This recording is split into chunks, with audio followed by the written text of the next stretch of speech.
Alright, hello everybody, how is it going? You want to play me? Don't worry, that will be happening today. It's going to happen a little bit later than some of you might have been expecting, myself included.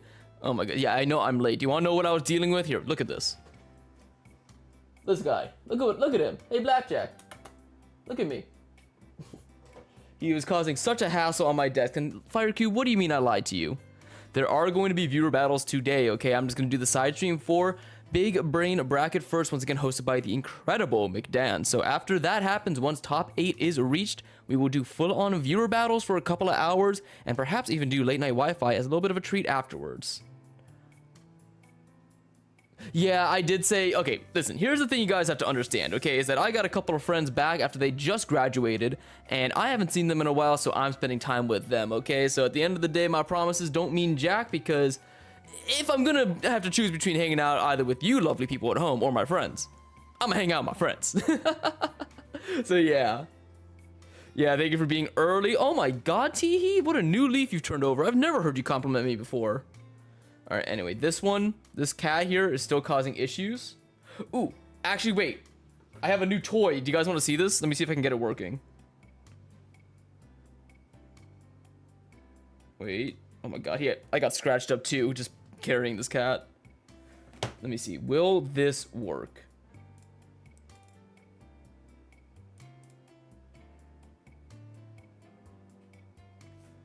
Oh, yeah, okay, wait. Look at this real quick. Bam.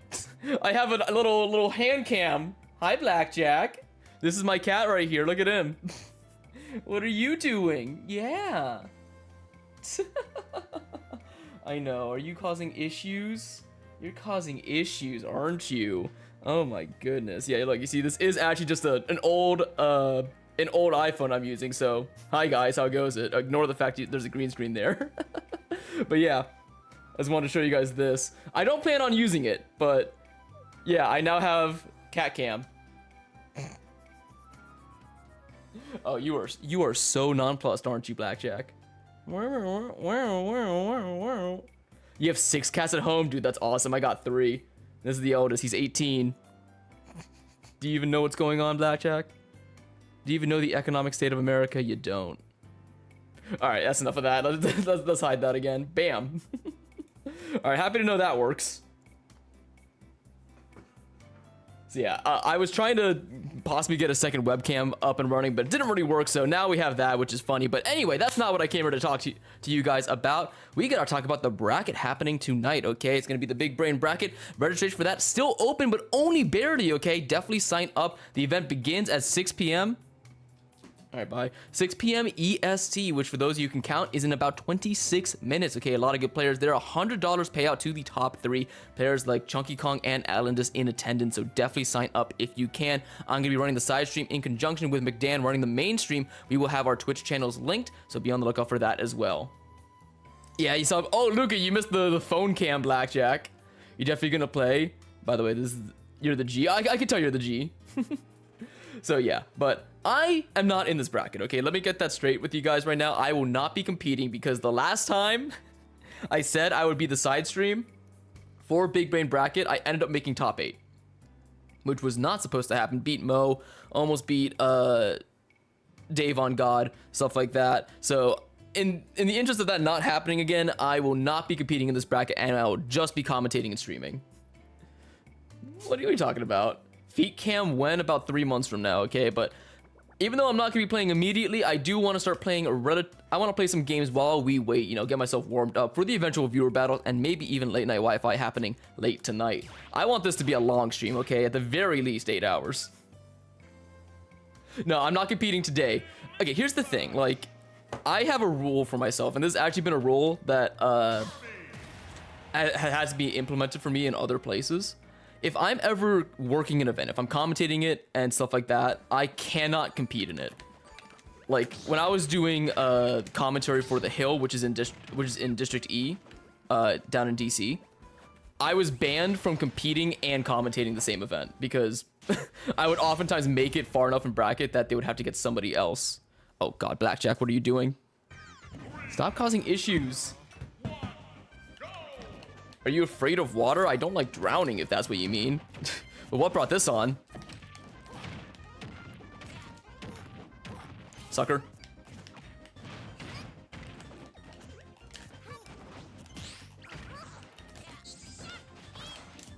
Ooh, that was a good back here. All right. Oh, God, Blackjack, what are you doing? He's pawing at a bunch of stuff I don't want him to paw at. Sorry, Subaru. Hololive reference, by the way. I'm getting a little bit distracted right now.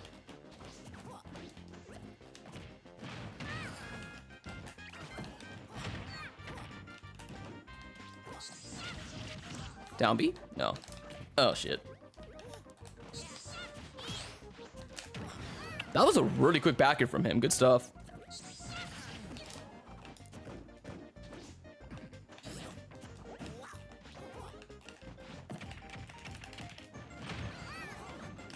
Bink. There we go. All right, let's go. Let him know. It's important stuff I got on my desk. I don't want him touching it. I died to Nair? One second, I just realized my volume is low. There we go. Why didn't you guys tell me my Switch volume was low? Optimal. But no, it was optimal to get hit with that side B, because now I can still get 0 to death. Grab. Okay, now I'm out of the 0 to death range.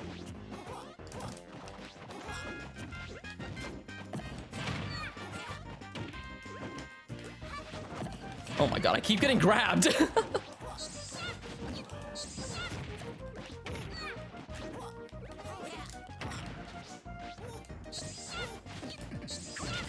Interesting. All right. I thought it was gonna put me to the right, so I DI'd in. Ooh, bad start. Thank God I'm not competing in this bracket. I'm playing bad. I'm dead. Well, I was right. I just didn't think I would die like that. Huh. Alright, you got it. Alright, and that's the warm-up game out of the way. Blackjack, I need you to move. He's just right in front of me, sitting, I think, on my space bar right now. So, if like, my stream randomly ends for some reason, know it's him, okay? Alright, that's the warm-up game. Let me focus now. I'm gonna ignore my cat. Damn, he actually did scratch my arm up, though. 3, 2, 1, go! Why did they give K-Roll frame 4 air dodge? Just because he's a heavy? Oh, you okay? Yo, my cat almost fell. What the heck, Blackjack? You good?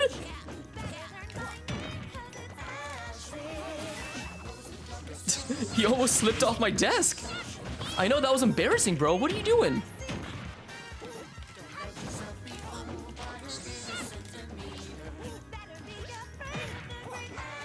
Okay, you're moving over to my mouse now? Great.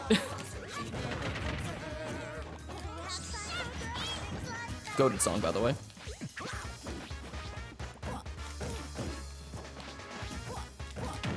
There we go.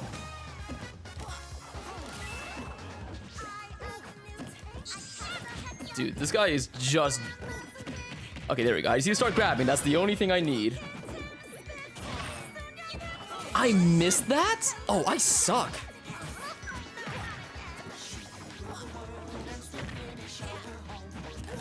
There we go, finally. Refriend me on Switch? Did I unfriend you? Because if so, I apologize. Thanks for the super chat. Oh God, wait, Blackjack, what are you doing? Holy rolls.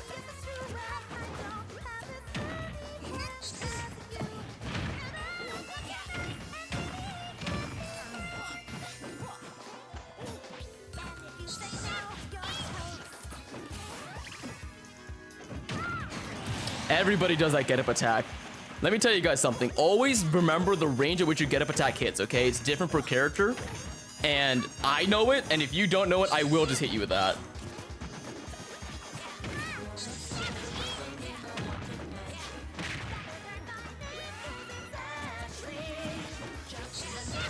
He's always approaching with a forward air.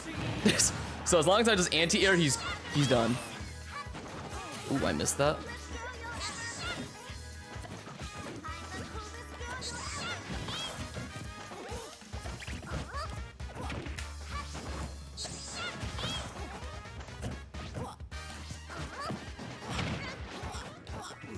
Oh, that was F tilt.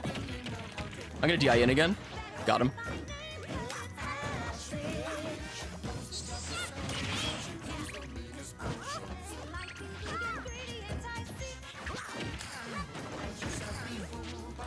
No, I got it wrong.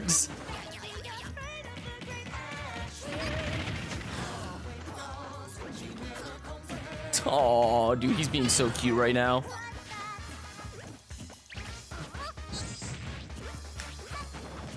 This is an even game, by the way.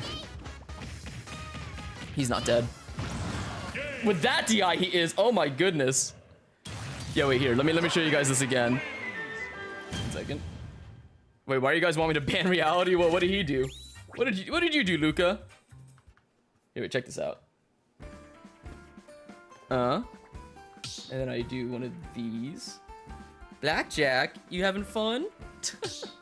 Oh, there we go. Now it's upright. What are you doing? What are you doing on my desk, bro? Look at this dude. Look at this dude. All right. Stop that real quick. No, don't pot me. You know what? I'm actually getting a lot more use out of this little hand camera than I thought I would. Do I get 0 to death? Yeah. I blame you. Every cat ever. Yup.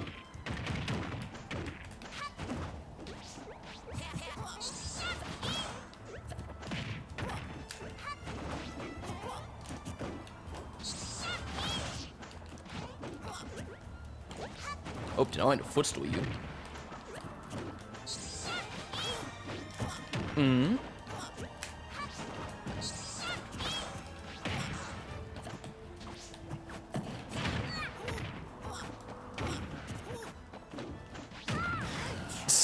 My goodness, this character just gets to mash.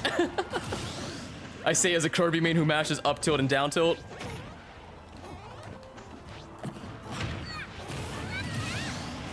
All right. Uh-oh, it's looking bad. Woo. Okay, he's just, why am I trying to re-jump? He's rolling more times than not.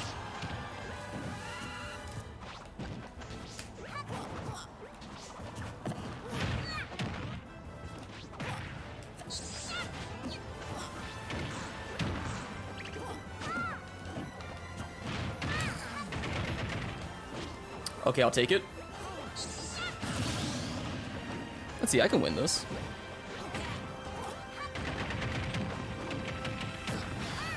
I thought if I got the up tilt on the right side, he wouldn't have been able to down B out of it.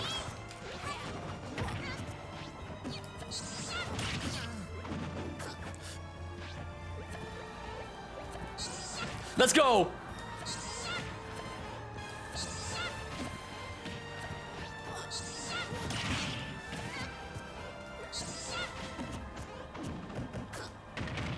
Do it again.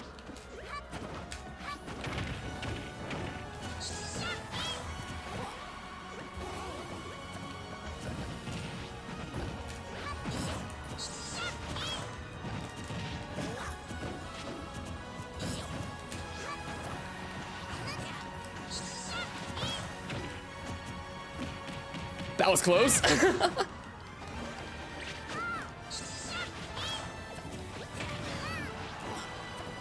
Why is my heart beating? Why do I actually care about this match? Thank you, Sour Spot. Very cool.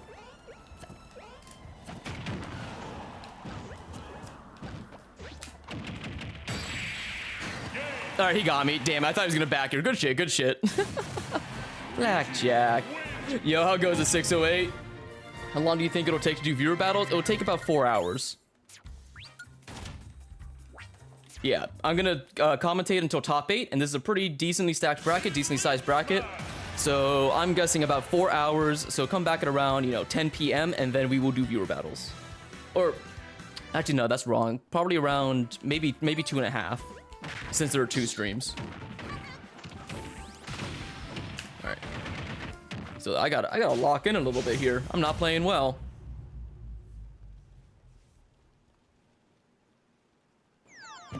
Have you ever played anti-unknown player? I don't believe so. I have seen the tag unknown before, and I don't know if that's who you're talking about. Ow. Yeah, 4 hours is a lot, and there are 2 streams in this bracket, so it might actually be closer to like 2 hours, 90 minutes kind of thing. Oh, you didn't roll in. But yeah, that is the schedule for today, okay? And again, since I still do have friends back and I want to hang out with them, I'm not entirely sure when my next stream will be. It might be tomorrow, it might be Thursday, okay? If it's tomorrow, it'll be some more Smash. I definitely want to do a tiebreaker this week.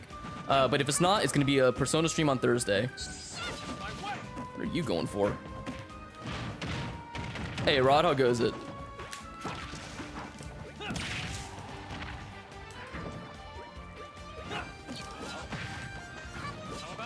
I almost died. Ooh, great spacing around that. Hope bracket goes well. I am not in this bracket. I killed myself. Oh, okay, I do know who you're talking about. Yes, I do know the Meta Knight player known as Unknown, but I have not played him.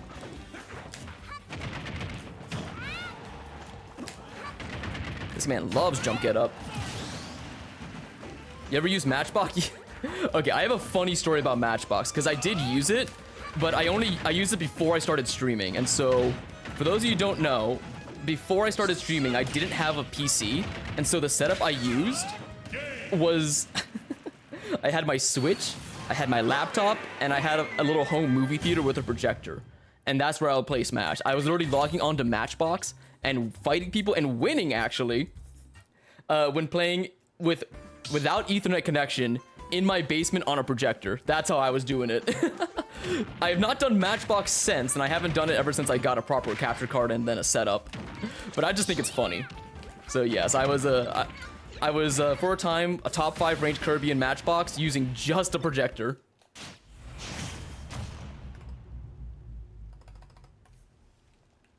And I only realized later that projectors have more lag. Oh, Blackjack, what did you do? No! Did you unplug? He's sitting on my cable. Okay, we're good. Thank you, bro. Thank you.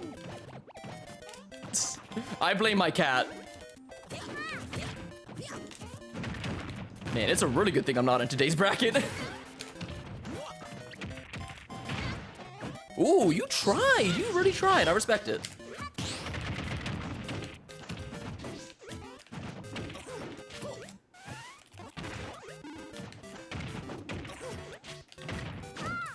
I missed that. Come on.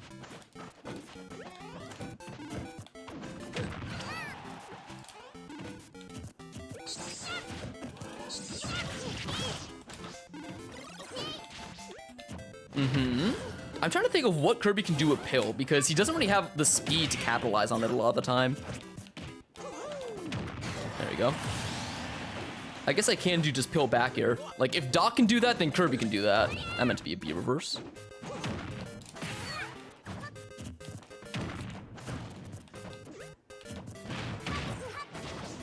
Good DI. Because again, the thing is, Kirby with any projectile is really good. But with one of the best, you know, Pill is pretty broken, we can admit.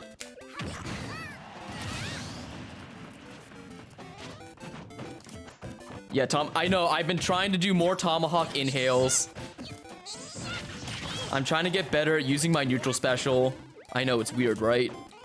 I'm not trying to suck and cuck, but it is just a good thing to know.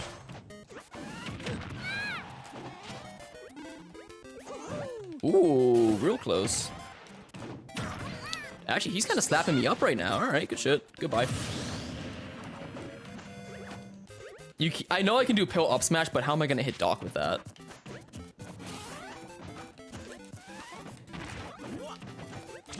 I keep messing up my B reverse.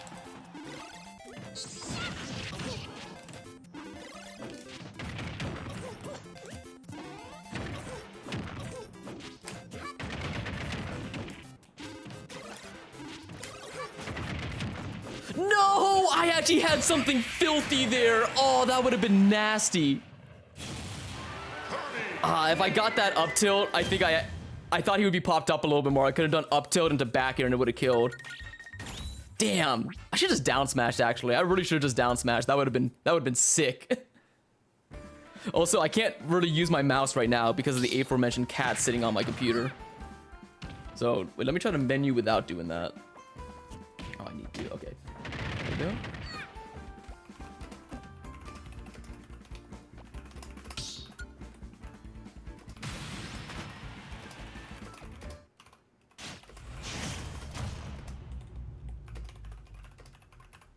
All right, I want to try that again. I was cooking something. Give us the cat cam. Okay, there may be a way for me to set it. Whoops. There may be a way for me to set it up, and it's like in the corner of my stream or something like that. Should I try to get that set up? Watch the flow of my movements as I demonstrate. Good dash attack. You're right. I only just processed what this dude's name is. Distribute your weight equally between both legs. No uppy? All right, you're different. Every Doc main uppy's there.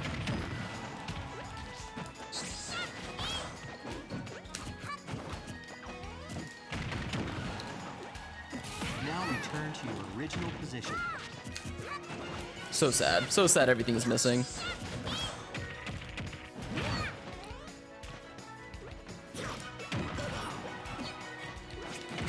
There we go. You don't get it? Oh, you sweet child. Don't worry. If you don't get it on the internet, it just means it's sexual. That's all it is. The punchline is always porn. Thank God I didn't hit that forward air. That would have been an awful clip with that audio. I'm sorry, that didn't lock him? Now, return to your original position. Dude, he's trying to end me right now. Just DI out and you're fine. Yep. Should I be an asshole? That's what I get. Why would I ever suck a cuck? It never works out.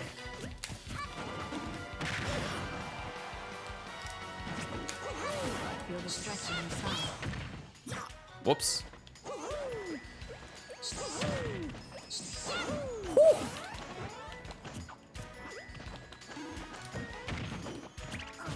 Now, return to your original position. Dude, Jesus, he's just hanging on to the stock for dear life. There we go. You're alive. Watch the flow of my movements as I demonstrate. You're dead. Might be trash. Keep your hands and heels on the floor. There you go. Hold this for 30 to 40 Dude, seconds. I don't think I'm gonna do late night Wi-Fi tonight if I'm already playing like this. Holy crap, dude. I wish Dr. Mario used their forward air more. I think that move is so cool, but it's also like just so committal. But damn, is it sick. All right, I have another chance to hit something cool, Pill. What can I do? Uh-oh, he's standing up, everybody. He's standing up. Watch the flow of my movements as I demonstrate. Okay, wait. Calm yourself, dude. Calm yourself. Focus on stretching your back. Guys, I repeat, the cat is off the desk. The cat is not on the desk anymore.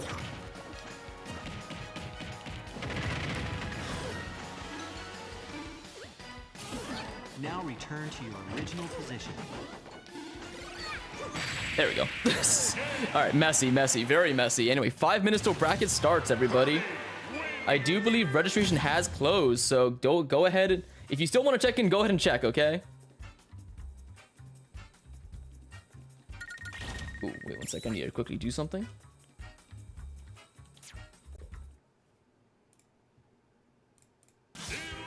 Smash! There we go.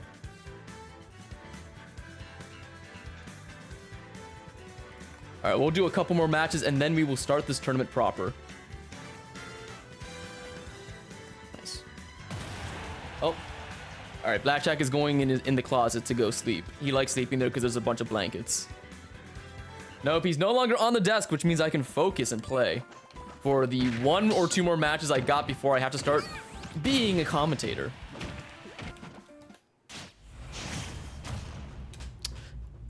I fought this guy before. He is good. I think he's beaten me.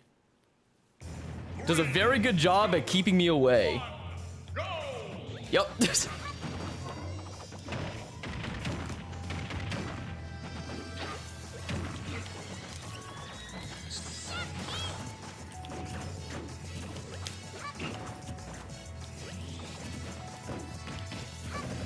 Meant to be a down tilt. I'm too short to get hit by standing disable, bro. Let's go. Nice. I got distracted.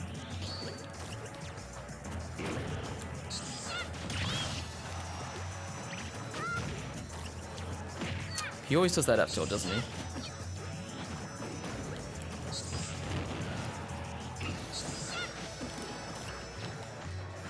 Unfortunate. Held down a little bit too long there.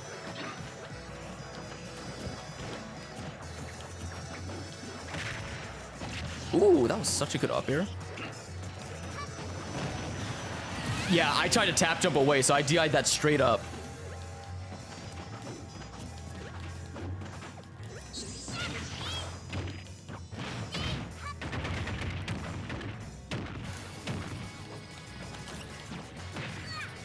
How many times are you gonna get hit by that?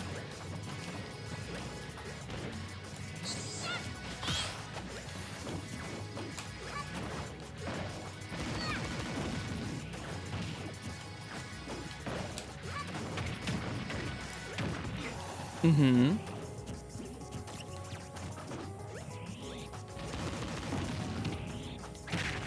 Ah, this is not going too well.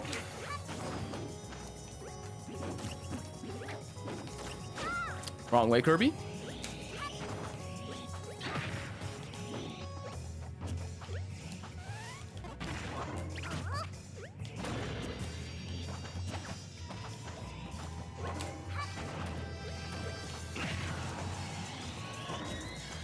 No! Okay, I'm alive at least.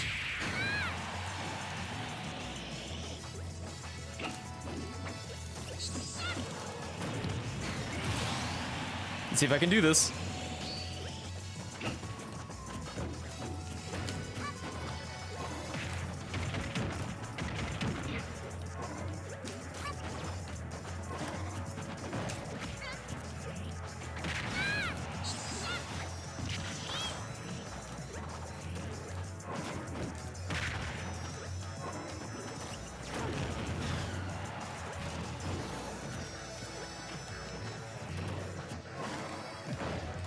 Nah, nice. Okay, he got it. All right. Oh, one second. Cookie needed juice. I need to connect my stream chat to Mr. McDan's. Let's go ahead and get that set up. Damn, I'm losing a lot of GSP, but I'm fighting good people, so that's fine.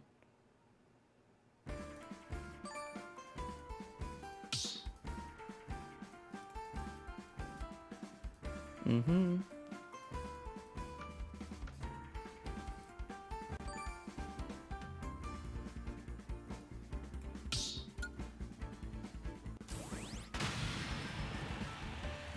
There we go. Okay, should have just sent that invite to McDan now, so we should be good to go. 3, 2, Nice. 1, go! Ow. That didn't hit.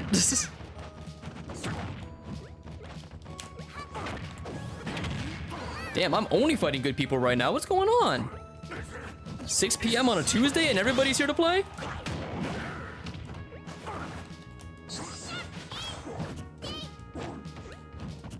There we go.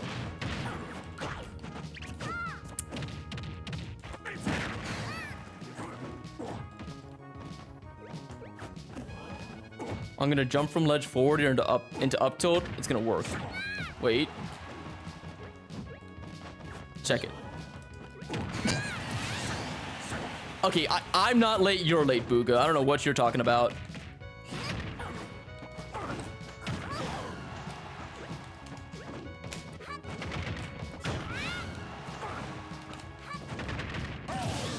There we are, and everything is fine.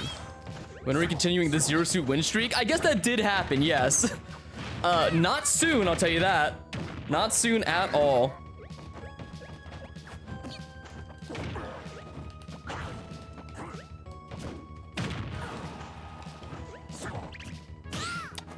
Raw. Absolutely raw. All right. This guy's better than me.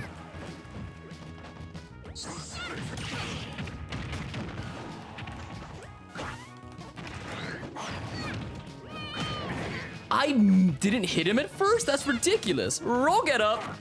I'm alive. I'm not.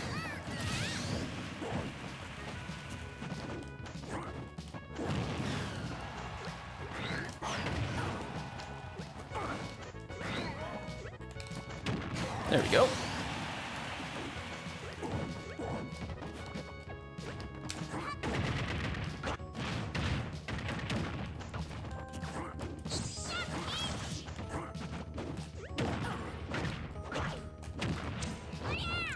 I was like a frame off from that working. Oh, where's my ledge jump game?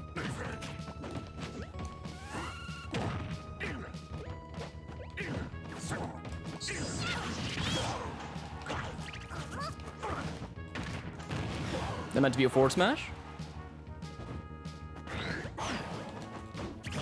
That meant to be a down tilt?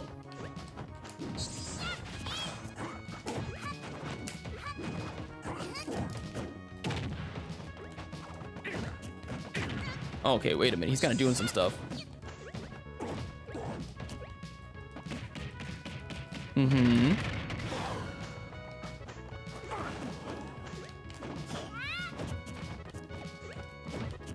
Jump back Ivy. Yep. My punishes are just not there right now. You didn't roll this time? Damn. I'm about to lose this, by the way. Roll get up.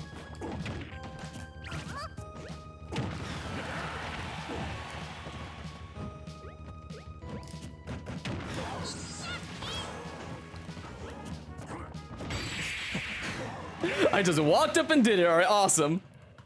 All right, let me quickly check if the bracket has started.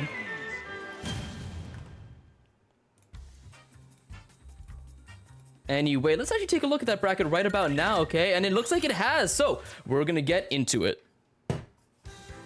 Oh, Wrath has entered too. That is awesome. All right, give me 2 seconds while I get everything set up. And this is what we're looking at, folks. So we have 2 pools to choose from here. Pool number 1 and pool number 2, okay? I don't know who Even Simpleton is, but they are the first seed of pool number 2. And then, of course, Wrath, the first seed of pool number 1. A lot of good players here. Morbidud, Lightning, RM8, Nifty, Shadow TN34. Love this dude. He absolutely waxed me last time we fought. Storm is here. Let's go. I think Storm is such a cool player. Don't mean to brag. I do have a win on him. But yeah, let's see who we want first. Nibbity Nibbity Nub is also good. Oh, come on, Morbidud. I know you gotta check in, bro. You better check in. I want to see you play.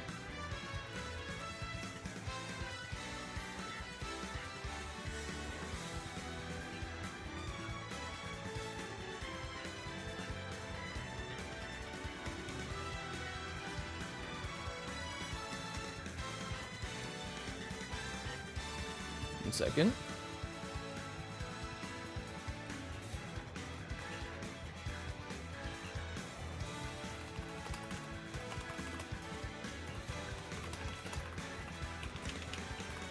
All right, now let's take a look over at pool number 2 here. Ice Blue is a good Sonic. How is Morbidud in this one too? Refresh real quick. Maybe this didn't finish. Yeah, there we go. Okay, that makes a lot more sense. An MPG first seed of this pool. Chunky Kong is here too. Hey, Alibaba, you did end up entering. Okay, I might talk about your set.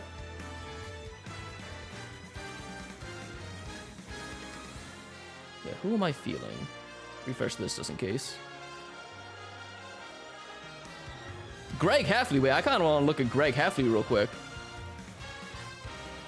None of them have checked in yet. There might be a lot of DQs, and that's kind of the hard thing about picking a match up front, is we have to decide or we have to know who's going to be DQing first. Stream your first set or you're DQing? No. I was going to stream your set, but now they're trying to hold me hostage. I declined. Yeah, Alendis is here. Shrek and the Ultra Spider. Ooh, you know what? No, we're streaming a Brayman set. That's what we're going to be doing here.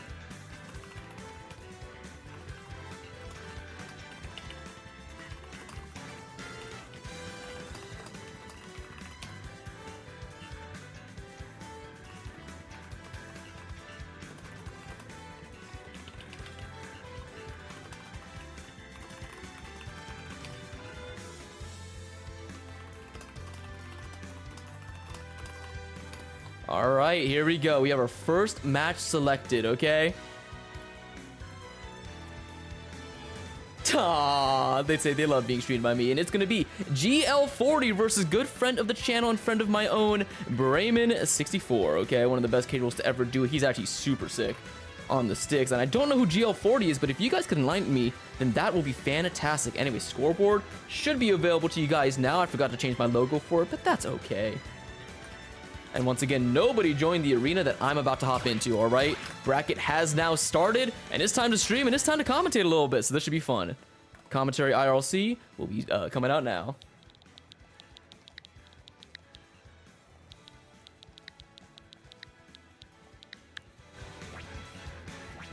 Ah, shit.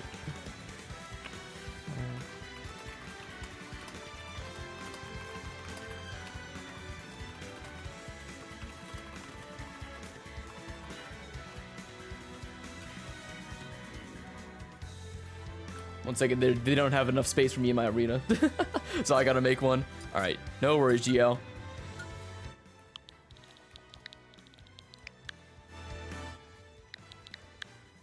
Alright, now once again, nobody joined my arena, even if you know my arena code and password, alright? You're making way back to 15.9 million? Dude, good shit, okay? Into the ring. Took me a while to get there. Or like around that range.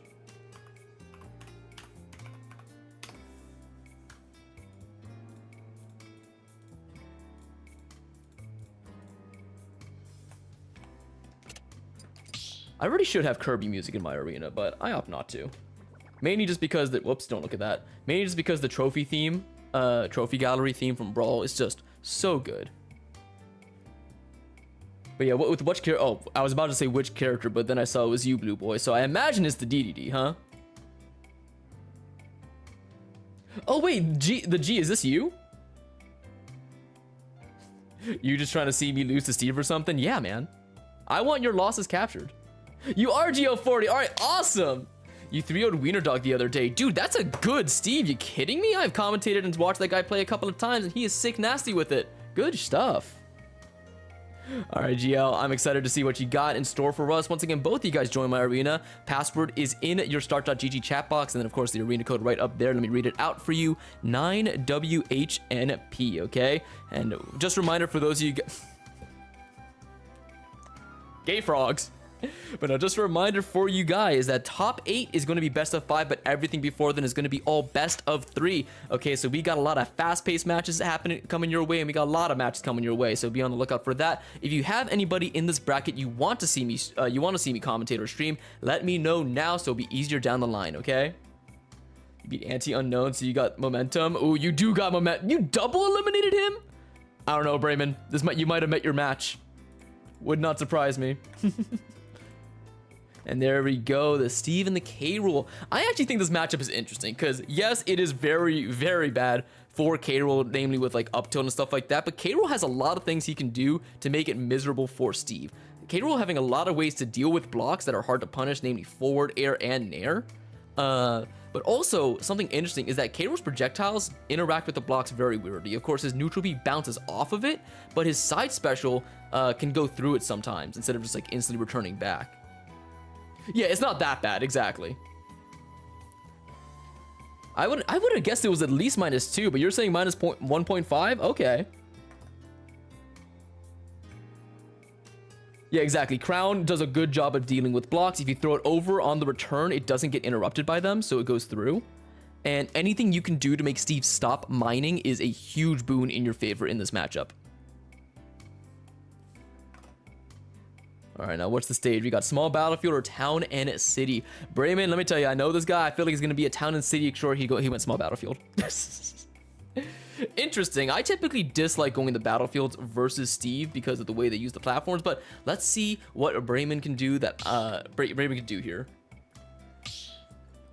Exactly, that's exactly my mentality for this matchup. Some things that K Rool can do. Anyway, we got the best Steve skin versus the worst K Rool skin. Brayman rocking that piss yellow. Let's get into it now. Game number 1. 3, 2, Is this the music you guys picked, or we just have Clue Clue Land because it's awesome? All right. But yeah, you can already tell right there that neutral special damaging dirt blocks. Not a lot of projectiles in this game actually are affected by the blocks. Most of the time, they just bounce right off of them, no damage, okay? Think of it like ZSS Paralyzer or like Dr. Mario Pill and Mario Fireball.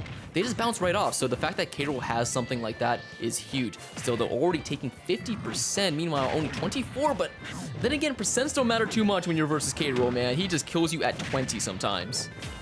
Uh-oh, he's going for something. Yup, just the instant you see a K-Rool shoot that blunderbuss straight up, you know there's some shenanigans inbound.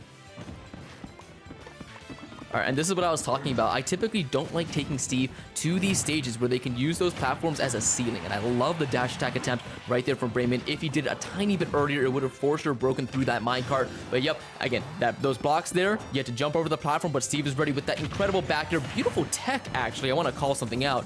Brayman drifted towards the stage, so that way the ambo would launch him out instead, or launch him in instead of out, allowing him to get that tech. All right, now the up air chains begin. Again, an unfortunate minecart on the side of Brayman, taking that first stock off of him, and now he has to deal with Steve with a lead.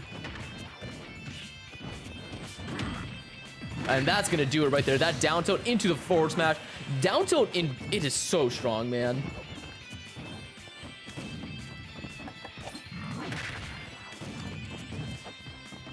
All right, sorry about that. Oh, and now no resources in the bank. GL40 having to corner himself in a small battlefield here, but once again, those blocks proving to be an excellent defensive play, and yeah, Crown Armor only lasts for so long. Would have been insane if he backered out of that.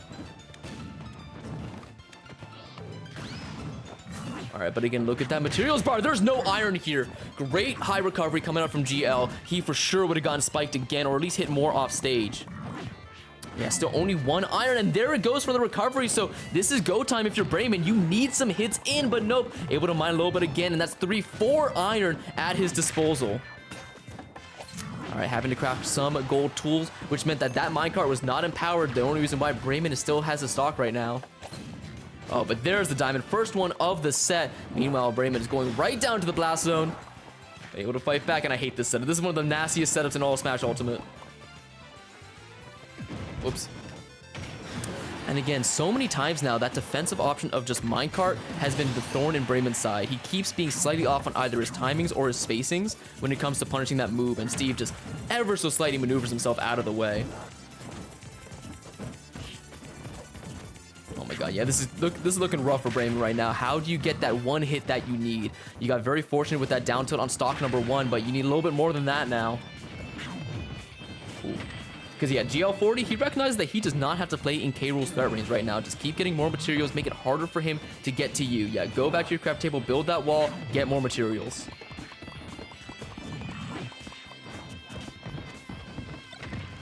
Oh, and crown in hand, opts to throw it away. I'm sorry, Steve's item toss animation is a thing of beauty. And up tilt into the crown, actually gonna be a true combo. I never thought I'd see the day.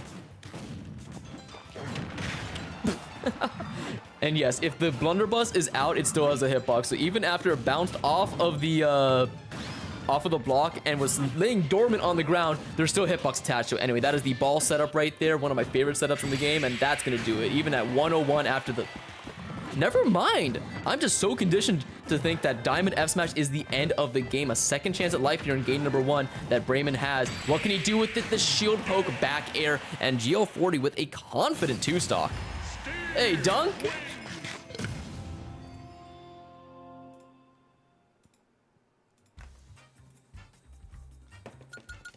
So yeah, it definitely looked a little bit comfy on the side of GL40 right there. But again, Brayman was super close to so many important interactions. There were a couple of times where he went for a big grab, a big forward tilt, and then minecart just ever so slightly beat it. If those happened to win out in those scenarios, Brayman absolutely would have taken stocks earlier. So I could see this swinging right back into his favor, and I think we have a game 3 on the horizon, folks, here. But first things first, what is going to be Brayman's stage pick? Yeah, exactly. This is one of the only matchups that you don't like small battlefield. I typically do not like taking Steve to a stage with battlefield height platforms because that 2-block wall basically becomes a 3-block wall on it. And you're so conditioned to jump over those platforms, and it typically does not work in your favor. Anyway, let's see where they're going to end up going. PS2, I think a much better pick from Brayman right here. Some of you guys might be worried because more space means Steve gets more resources. And, you know, there's also the whole thing where if you mine on the edges of PS2, you get more iron. However, K-Rool also likes more space. That's more space to throw out projectiles. That's more things that Steve has to worry about. I think this is going to be a good pick. Yeah, Smashville, Hollow, and PS2, exactly. 3, 2, 1, go! All right, we're getting into it now. And again, another thing too is that those platforms are higher. So GL40 gonna have to build walls at least 3 blocks high to get some mileage out of it. But whoa, big up smash. I'm gonna assume that was maybe a misinput or one of the craziest callouts I've ever seen. Doesn't work in his favor though. Now eating 77% unanswered. Brayman needs something big here, but that's a lot of damage. Blunderbuss just did 2%? That's insane. How did that nair miss and how did that back air miss? All right, well, it was looking dire, but just at the turn, literally at the drop of a hat, has suddenly become even. And yeah, GL40 finding a little bit harder to set up this shop in the corner, getting back aired and at sub 90%, just exploding off the top last zone. Oh my god, and another back here that was just so close to hitting. Look at the wind that has found a game, I almost said game, and Brayman sails here. That's an up smash. Not gonna kill on the high ceiling of PS2, but look at the resources bar. No iron, or at least low iron as of now, but this is a much better start. And I'm telling you guys, we're seeing that game number 3, but Brayman unfortunately doesn't get the dash back I believe they were looking for. Loses that stock, but let's see what the match is looking like. Not fast enough, and that is 0% to 0%, but the stock's a completely different story. Brayman up. Uh-oh, that's a big whiff right there, but the block actually interrupting the combo. I'm also curious as to why GL40 did down throw into dash attack. I think that was supposed to be a pivot up tilt, and they just slightly missed input, so they wouldn't have gotten the damage anyway, but still unfortunate. But dude, this momentum that Brayman is riding right now is crazy. Oh my god, that minecart was so close to hitting and getting 2-framed by the anvil, pushed to the ledge. There's still no diamond on a Steve right here. That B reverse on the crown was kind of snazzy, I'm not gonna lie. He went for the ball setup and it would have hit, but he didn't land on the platform. Going for it again. Again, no iron on the Steve right now. This is the K-Rool ledge trap. We're back in 2018 when this worked on everybody. It still works on me. Yeah, again, if you throw the crown over the blocks, then it does not get affected by by its return path. Oh, I was scared. I was so scared for GL40's life right there. Brayman was looking for something devious with those pivots he was doing. And once again, it's the minecarts that are really... even though Brayman has an incredible lead, they're still proving to be really, really tough for him to deal with. All right, once again, push back into the ledge, and that's going to do it. Once again, it doesn't matter what year it is, we will all return to 2018, getting hit with K-Rool Blunderbuss. Yeah, exactly. For those of you who want some really good advice on this matchup, I highly recommend you go to my Twitch chat, where Dunk is dropping some absolute bars right there. I'm not going to say them out loud because I don't want to do some mid-set coaching, but I don't even know that's going to be necessary. Brayman seems to have figured something out. All the onus is now on GL40 to bring this Game 3 home in their favor, because that was a pretty dominant showing coming out from Brayman. You ain't locked in right now? Come on, bro, you gotta lock in. This is the big brain blast, okay? It's not just your, it's not just the $100 that's at stake here if you make it from this bracket. It's your IQ. The further you go in this bracket, the smarter you are as a person. It is just a proven fact, okay? Your IQ is directly proportional to your placement here, okay? Or I guess inversely proportional, because if you get first, you're the smartest man alive. So I need you to lock in there, G.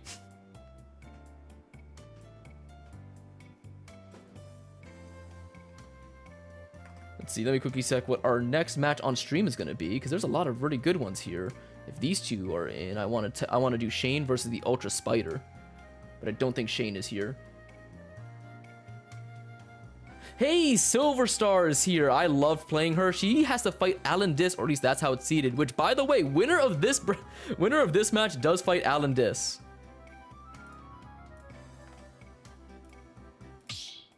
All right, and the map we are going to be going for the last game in the set is Hollow Bastion. Zia says K-Roll's a minus 4,000. Yup.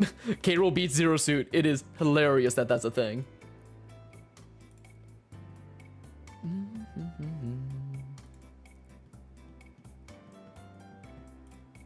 Ooh, I might want to commentate Nifty, since Nifty brought me to a game 5 last time. They're godlike.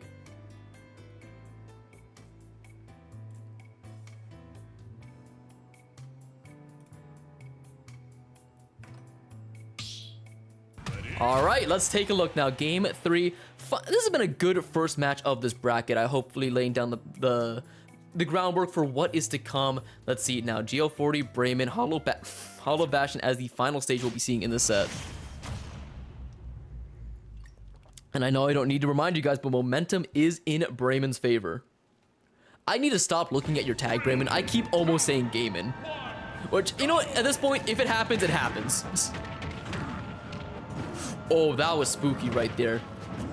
I saw it a lot of Kagaribi where Steve got put on his own block and then would lose a tragic decisive game because of it. You know, Parentbox versus Mado. What was the other one? But yeah, just whenever I see a Steve miss a tech on their single block now, I get scared. All right, but so far pretty even. I said momentum was in Bremen's side, but seems to have been pressing a little bit on the brake pedal here. You know, opting to go for more projectiles, trying to get that working. How did that not combo into the ball? Steve unblocked Zero Suit mentioned. See, you get it. Oh my goodness, yeah. You could tell GL40 being a lot more cognizant of that backer that took his first stock of game number 2 in extremely low percent. Oh my god, but that roll in. Bremen catching that, and that's a big first stock in his favor. K-Roll only at 84. Okay, Steve doesn't have diamond yet, so outside of minecart, I don't see Bremen losing the stock anytime soon. But as I say, that push off stage, that's a down air, and I'm surprised that GL40 isn't going for any down tilts. I think that move would be very good against K-Roll recovery, but anyway, opts to get more materials in his resource bar, even more materials in his resource bar. Okay, still only stone tools, probably feels like he needs something a little bit higher quality to make this comeback happen. All right, once again, great nair. That should be an up smash. The side B, but without any gold or redstone, that's not going to be empowered enough to kill. And where are you going, my friend? All right, good up here from ledge to stop that ledge trap from happening. TNT, I don't know if that's what they wanted, but still, keep this pressure going. At this point, a lot of things in Steve's arsenal will kill. Down smash, up smash, down air especially, and even stone back here near the ledge. All right, run off down here. Yup, and that's gonna be a tech though. At 174, still able to tech it because Steve was not on the anvil. Uh-oh. Mash Bremen! It took him a full second to get out of there. Oh, that's gonna be down throw into up tilt. Oh, the up smash. He tried to call out the no mash. Speaking of this, K-Roll still living to 174. F tilt, but saved by the backboard. I'm calling it right now. Bremen's gonna go for a crazy counter soon. Okay, finally loses his stock to that down smash center stage, but GL40 has lost so much ground. 127%, but finally gets the diamond they need. Tries to burn it now, but Bremen interrupts the craft job. I actually don't know if it was a good idea to craft that diamond right about now.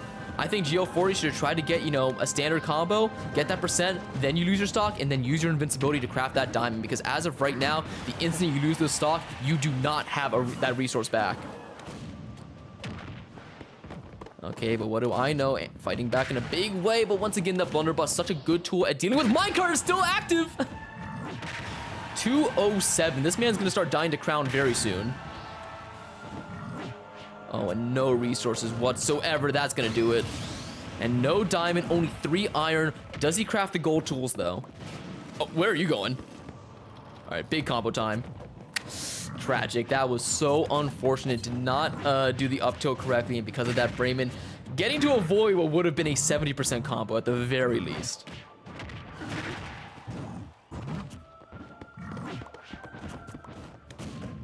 And yeah, right now, Bremen just knows that there's no need to rush in. And again, you can see it. This is something that started happening at the start of that second game. Bremen has been using his neutral B a lot better at dealing with minecart. GL40 keeps doing jump minecarts in very similar spots, and that's why you see Bremen do those cannonballs a little bit higher than you would expect to catch those minecarts, because it almost always will beat that move. And yeah, lapped in percent now, and in such a big deficit, no resources. This is really when Steve starts to show that he does have some flaws. All right, and this might look like it's a wrap, but again, once diamond's on the table, anything can happen.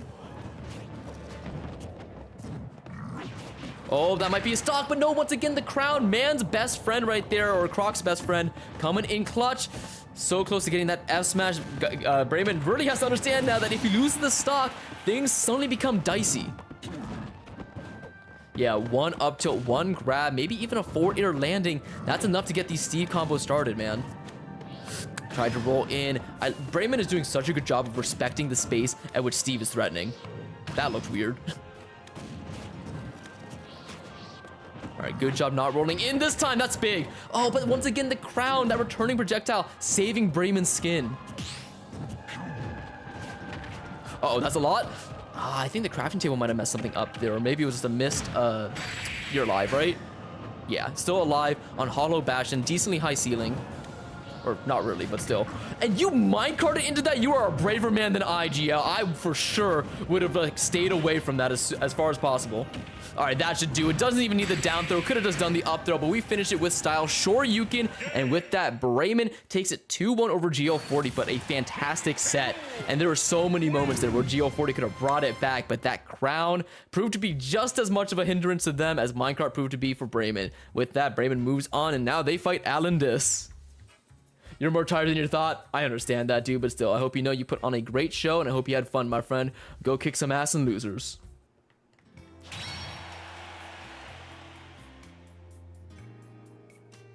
No, my goat Morbida DQ'd. I want to put more K-roll on the stream. Ooh, wait, Storm or Bregia. These guys fought. Okay, damn. Oh, they're on the mainstream. Good. I was about to say, if we don't have Storm and Herb on mainstream, then that's ridiculous.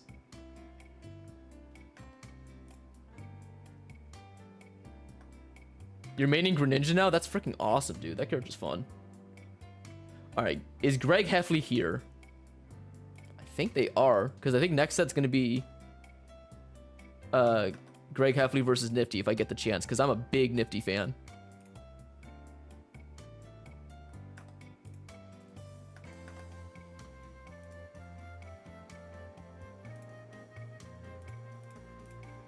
I'm gonna just menu for you guys so this gets done. All right, there we go. Geo40 just disappearing from my arena. All right, best luck versus Alandis, Brayman. Yeah, Shane did DQ. Okay, so this is what the bracket's looking like. And oh my god, I can't believe it. Chunky Kong is here. Went Roy the first game and then went DK and is now winning. I can see why though, man. The Ice Climbers is a rough one for DK. I just recently watched Sayo versus Mauna HO, and my goodness. Alright, come on, Greg Heffley. If Greg Heffley appears, we're going to be doing this set. If not, let's see what else we got going on here. I kind of want to see the winner of this one. Although, to be fair, I don't think Wrath is losing to any Robin that's not Leaf. Boom. I'll watch Chunky Kong versus a Steve or an Ice Climbers versus a Steve. I'm very interested in how this game is going. And there we go. MPG so far, no games dropped. Super nice. Actually, let me see here. No, they're already in game one. Okay.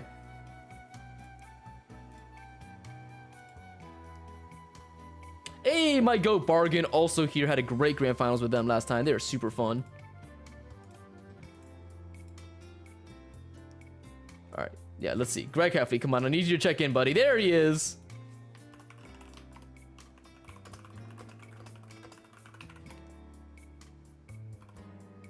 Oh, wait, don't. Okay, good.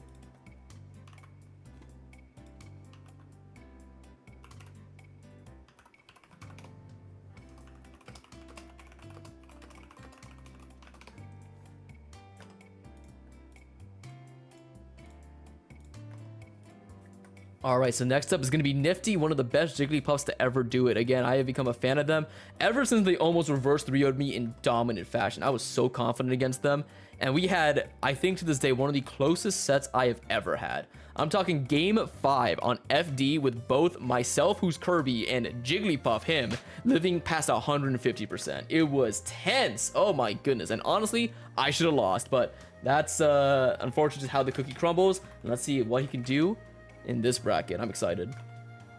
His defense and neutral is phenomenal. Like, the fact that he's able to do all of these, he's able to get the most amount of grabs I've ever seen from a Jigglypuff. Sorry, Nikon, you know it's true though. You haven't played Chunky's DK, only his Lucina? That's fair. His Lucina is nice.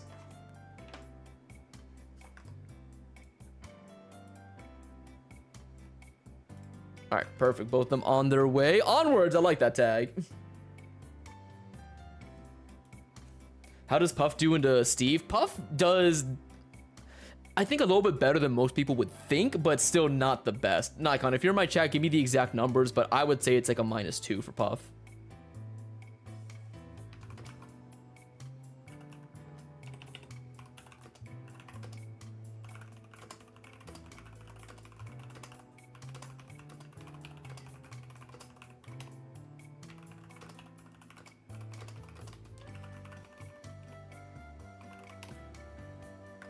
Yeah, it's definitely not unwinnable, and I've seen Nikon mess up a good amount of Steves, but it is tough.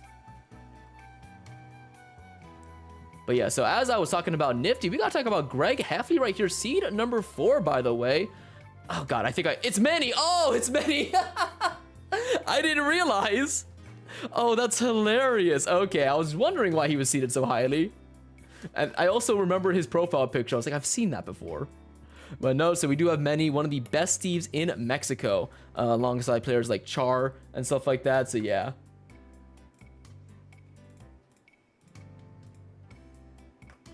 This should be an interesting one. Definitely a tall order for Nifty, but I definitely see them at the very least taking a game.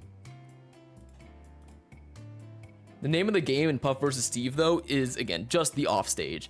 Because typically getting that first hit with Puff is the hard part. Like, the neutral is very difficult with blocks there, but because of her air drift, she's able to bait out Steve doing a big swing. Like, most characters, they jump in at Steve and then they get back aired away. Puff, she can jump in, jump away, hit them for doing that back air, and then get them off stage. And if they don't have resources, or if Puff calls out a minecart with a late fair or side B, that's usually just the stock. So I think this matchup is going to be interesting. And we didn't mean to hit you guys with the double Steve right off the gate, but hey, these are gonna be good sets. Hey, Estorame, how goes it? Look at me actually being a proper side stream for this bracket instead of just entering it and then going far in it. I do kind of wish I was able to enter tonight. It would have been a lot of fun, but oh well. Oh. And the stage is gonna be FD here for game number 1. I really didn't know that it was many. That's Greg Heffley right here. Shout out Greg Heffley. I went to UMD. That's where the author of Diver Wimpy Kid came from. I forget his name. But we have a big statue of Greg Heffley in our our student union building, and it's pretty cool. All right, let's take a look now. Game number 1, Nifty versus Greg Heffley, who again is many, but I will not mention that. So if he wins, Greg Heffley's just goated. 2, 1, go! Ooh, and something I already like from Manny is that he's not building the blocks immediately. So many Steves fall into that trap, but speaking of traps, he almost got his shield broken right there. At the very least, a late hit. But he understands that Puff is going to be spending majority of her time in the air, and hey, do you know what's one of the best anti-airs in the game? Up tilt. And yeah, look at that perfect spacing outside of that pound. Nifty right now needs a little bit of a different option. That was a quick back air after that dare. Okay, so far percent lead is in Nifty's favor, but once again, the percent doesn't mean much when Diamond already on the table here. Speaking of table, Crafting Table makes an appearance and crafts that Diamond right for many. We are only 36 seconds into this match and Diamond already here. Let's see the damage. 64.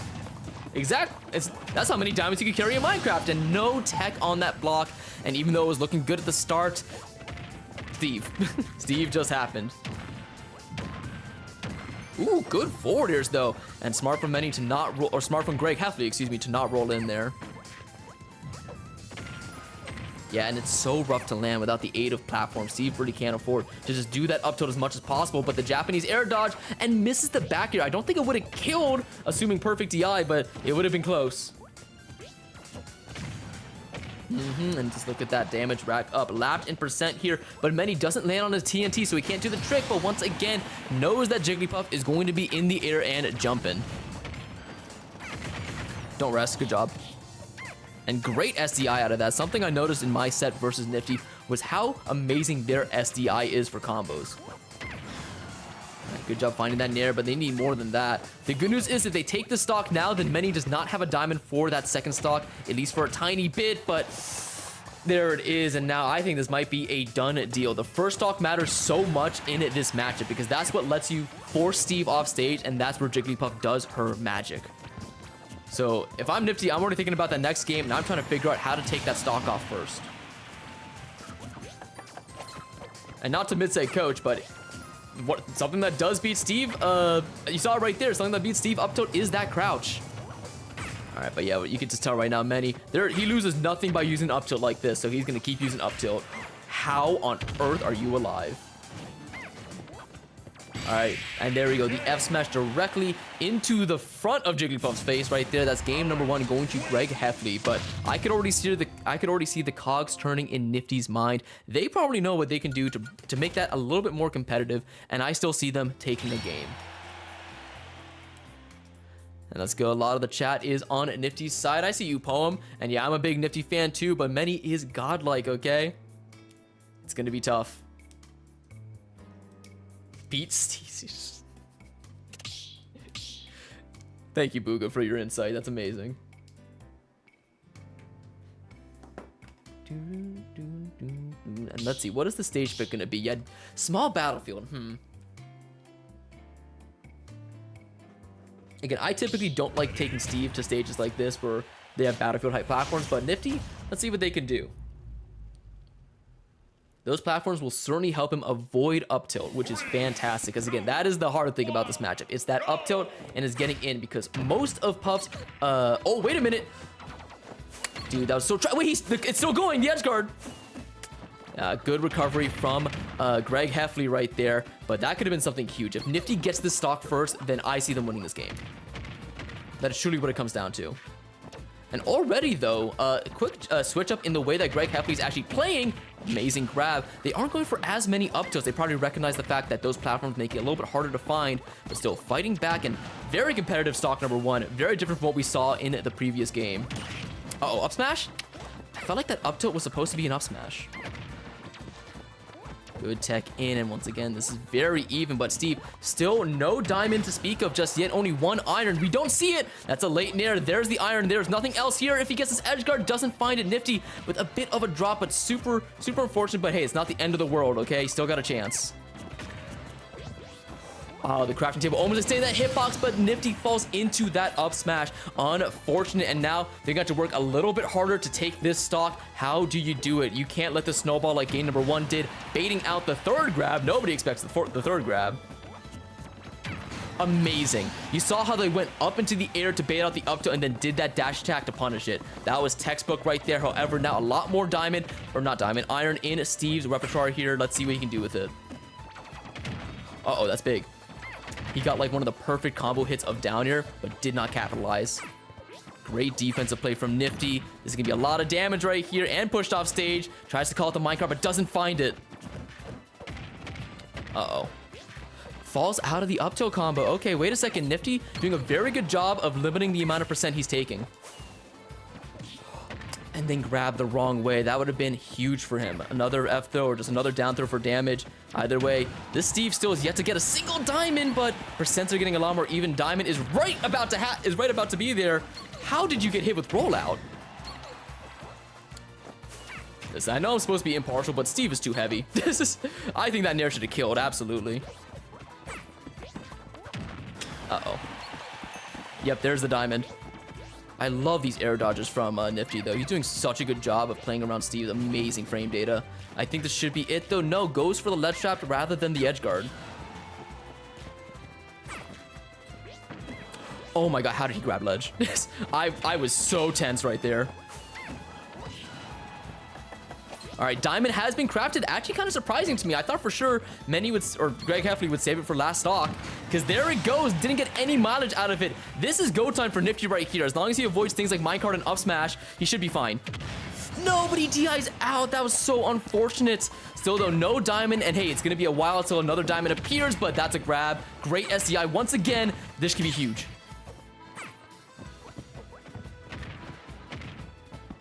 taking more hits. He needed some extra credit on that second stock. And Many playing with fire. He almost, if he got that tech roll in, that would have been it. He's alive. All right, TNT making its appearance. Only 3 iron on Many's side. I think oh, you're dead. Yeah. Unfortunate. Nifty just caught hanging out there a little bit too long, but the signs were there. There were so many times Nifty could have there was definitely a universe in which Nifty took that game, and I want to see that game at number 3. But unfortunate Many with the calm, collected forward air to take that entire set. Great stuff to both players though.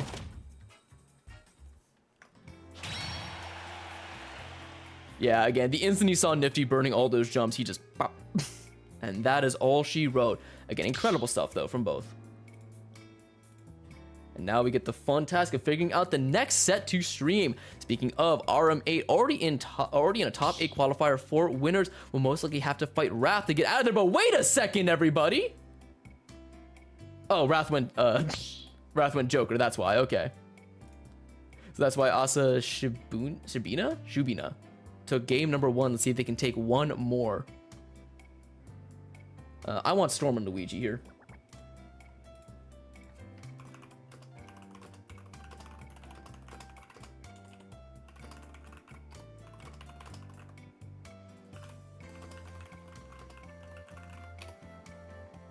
Let's see, did they already start?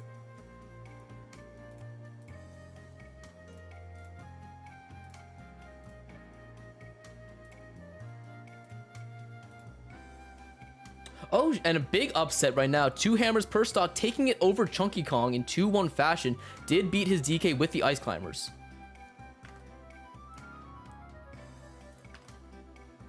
Wait, Shadow TN lost? Wait, what is happening here? Wait, was he in this bracket? Oh my god, he did. He lost to Bailiff Sama? That's awesome. And now fights Greg Heffley. We might just stream that, honestly, because that's a big win.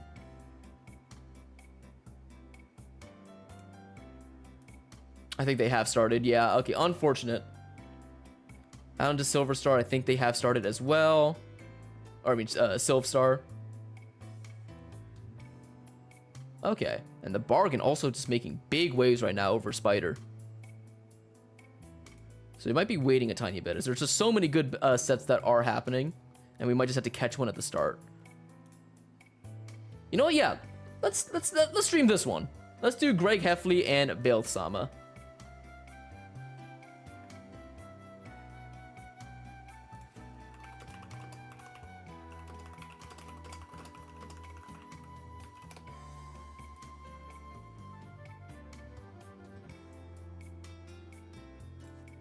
All right, let's see if they want to be on stream first.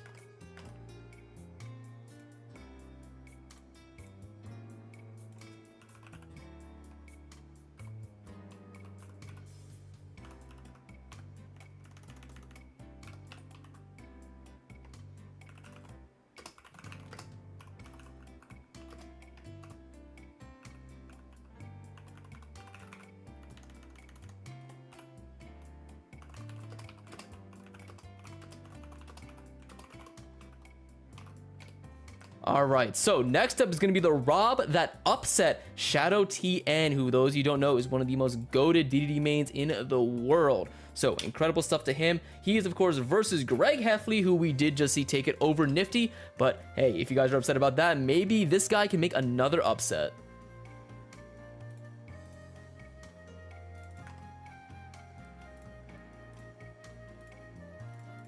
There we go. And yeah, let's try to catch a colder finals after this.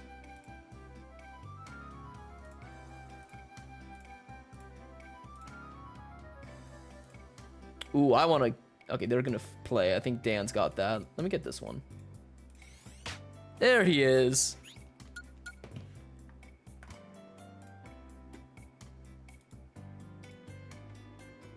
And yeah, let's see. Seed number 45 is Bales here. What seed was Shadow TN?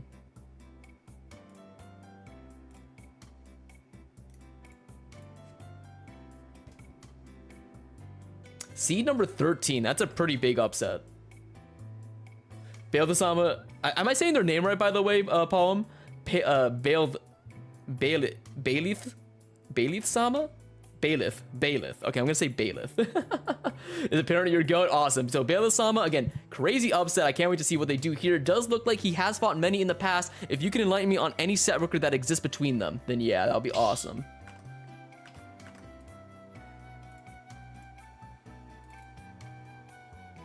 And quick update, Storm is up on Luigi 2 Cool. Meanwhile, Wrath did take game number 2 over that Robin. So they are just one game away from fighting Rid, who's been getting a DQ bye his entire way into quarterfinals, and then fighting RM8. And there is, oh, 4 Anubis. That's awesome. I know exactly what bracket that is for. All right. Ooh, we don't see enough people use the red Rob skin. Why is that? It is so clean. I love Rob's color so much in this game. He's about to fuck you up. Nah, dude. Come on, don't say that, okay? You're gonna make it happen if you start believing like that. You can win, okay? You beat Shadow TN, you could beat Many, I believe. And you're not even fighting Many. You're fighting Greg Heffley, dude. Completely different. Let's get into it now. Small Battlefield kicking us off here. Game number 1. Already surprised we didn't see a frame 1 gyro pole, but is this a bun check? Okay, no, it's not. Many just decided to do some sightseeing in the bottom blast zone of Battlefield. I completely understand. It's gorgeous there. All right, but so far untouched until I say that. 6% dealt by that Elytra. And yeah, one of the craziest combo stars in the game. Nair into up air from Steve, especially on a big body like Rob. It is super consistent. And I love that air dodge down that Many did when he knew the block was about to break. That's the kind of character mastery I expect from a player of his caliber. Ooh, almost getting that up tilt, but there's been a lot, and almost getting that back air too. Right now, I can tell you that Bailiff-sama is so close to getting these big hits, but Many just a little bit faster. You clean that up, and you're cooking. Great air dodge yet again. Just so close to hitting these big swings. And good DI out of that back air. That should be a stock. Amazing up air drag down into the up tilt.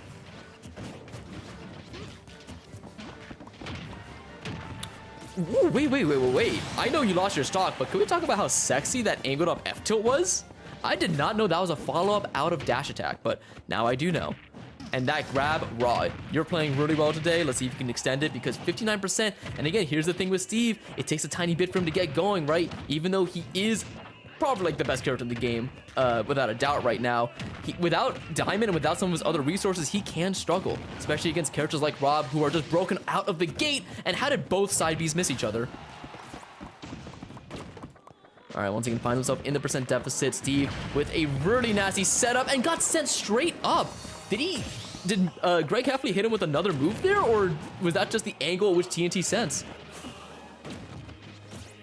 I do not know, but either way, it was looking like a fantastic game in oh my god, Bailiff's favor has now gone a little bit down the drain, but if they get this up tilt, never mind, if they get that up smash, then they're right back into even. Diamond off the table for Many. Oh, that gyro coming back. I thought I was gonna interrupt the combo. Nice, good damage, man. That down tilt doing wonders. It's basically just a Steve jab. I would even say it's better than Steve jab. Ooh, did not trade with the anvil in the way he wanted. 86%, but once again, the saving grace is that there's no diamond on this Steve. Amazing backer call out. Oh, he's just moving. He's just waiting patiently right now. All right, slight percent lead for Many, but this is looking do or die. That's an air dodge. The up smash, that's gonna do it. Yeah, unfortunately tried to avoid that back air, but Many catching that air dodge, incredible stuff. That was a lot closer than I originally thought, though. Bailiff-sama showing they know what to do in this matchup. Just unfortunately, the panic air dodge, it hits us all, my guy.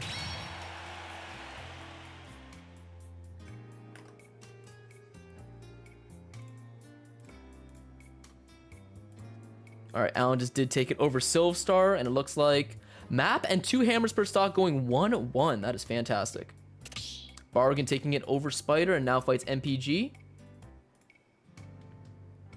Wow, it doesn't look like that's being streamed. That is unfortunate. But we're going to catch Alendis versus winner of 2 hammers and map. So if that happens, there will be our fourth Steve set we stream.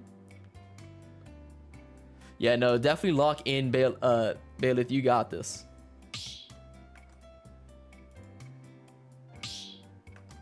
I want to see a game 3 personally. I always think game 3s are just hype.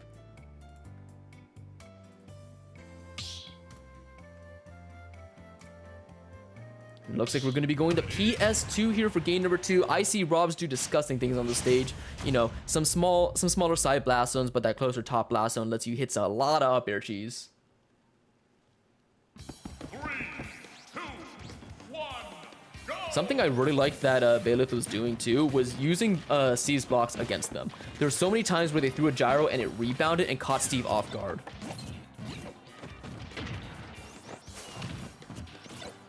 Ooh, great catch though. Another thing too is that I don't see Bailiff really overextending too much. Like they might hit a combo starter, they just do the simple bread and butter, get that damage, and then they leave. But oh my god, speaking of bread and butter, we are just seeing Steve bread and butters right now. Best in the game, man. Able to get 110%, only 40% racked up on many here. Ooh, that should be a back air. Good. It was bad DI at first, but then got corrected. Rob, it does have some heft to him as he is made of metal. Oh, that's a stock. That should have killed. That would have been so sick. The way he hit, he landed on the block to get that up air. Yeah, no, it doesn't matter how low you go. And Many able to get back to the stage. There's a little bit of tech that he did right there. If you mash the A button at the end of Steve's up B, you get a little bit of distance from the Elytra breaking. Oh, but great back air. Even though I still think this should have been a game in Bailiff's favor right now. Super sick start, and now we're back to even. Ooh, but some misinputs it looks like coming out from Bailiff trying to pick up his own gyro. Didn't angle the F tilt up, which is why that did not connect. But still, there is no diamond yet on Steve. It's about to be here though, so you got to be extra careful. The point blank gyro was awesome. And now, there we go, slight percent lead in favor of Bailiff here. Many not keeping track of his iron, and because of it, has no easy way to land. Has still not gotten a single chance to mine, so no iron right now. It is go time if you're Bailiff. Ooh, that's a big punish, and by that I just mean that forward air, and he catches the up B in. This time, Greg Huffy not going to the platform, so no edge cancel, no problem. Down air, I think that was supposed to be an up smash. Speaking of up smashes now, he wants it. All right, hang on a second here, folks. This is looking really good. 65% if he gets this up air. Instead, the back and calling out when the Elytra was going to run out. Great Z catch off the ledge, but Many is looking do or die right now. That should be an up tilt up air, right? That's gonna do it. He's dead. Off. That was bad DI on the side of Greg Heffley. Did not get the 50-50 correct, and there we go. Bailiff bringing us to a decisive game number 3. I was kind of tripping over my words there because that was incredible play after incredible play. Definitely showing they still got gas in the tank as our 45th seed. Does he add another name to the list of upsets he's going to be making tonight over seed number 4, Greg Heffley?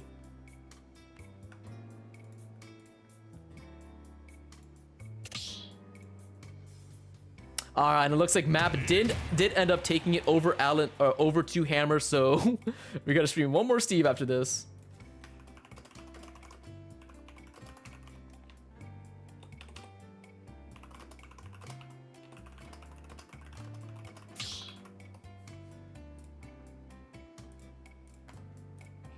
All right, now let's see where game number 3 will be taking us.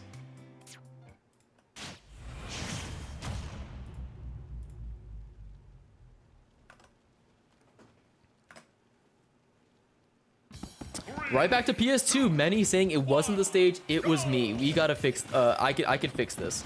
And yeah, I think a big thing is Many just started trying to get this back to center stage earlier than I think they needed to. And like, because again, there was that up B straight into the up smash, and they did a couple of rolls too that just got called out. Either way though, this first stock has been so volatile across the 2 games that we have seen. Oof, love that little Z catch. Or that catch at the forward air, I mean. Interesting up airs coming out from Many. Instead of going for the forward air like I thought he would, and because of it got up aired himself. And now this percent deficit is only climbing in favor of Bailiff. All right, I'm not even gonna question that one. Okay, I'm gonna be real. That up smash should have hit. I definitely think that Bailiff called that out, but still riding some crazy momentum right now. 153. This is max rage Steve, but it's max rage Steve without anything going. He didn't get that grab. That would have been it. Somehow, Many given a second chance at life, and now with stage control, burns that gold. They can sort of take the stock first. Oh, that minecart's gonna hit. Yup, and that's it. so tragic, man. If Bailiff just grabbed instead of did that up tilt earlier on. Oh no, what are you doing? You can't get too antsy for that stock. You have to bring it right back.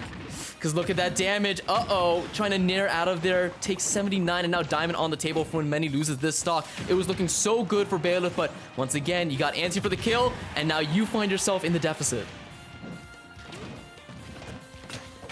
Doesn't find it just there. Oh, that should be a punish, though.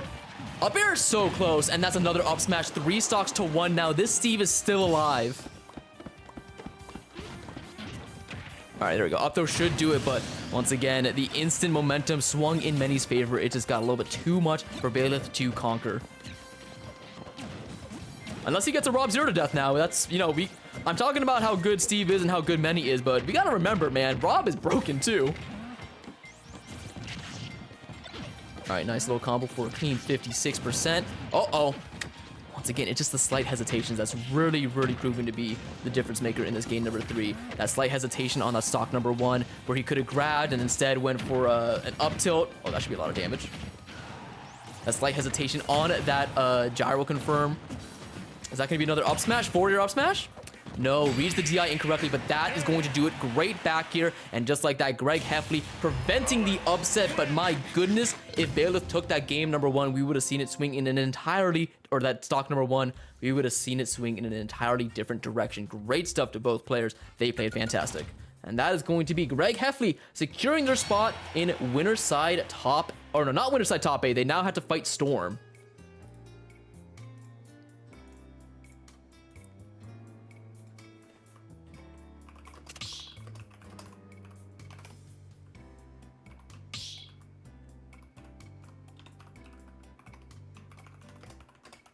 All right, I'm sorry. I don't know how it worked out this way, but we got one more Steve. Anyway, that was just great gameplay all around. Again, super tragic that one mistake can cost you the entire set just like that. But hey, that's how it happens in Smash. I have no doubt that Bailiff is going to go cause some waves and losers with the way they're playing right now. I would not be surprised to see them make top 8 today at this bracket. And hey, honestly, I'm looking forward to it. But we got another match here. This is our first qualifying match for winner's side top 8. Okay, and it's going to be Map versus Alan Dis.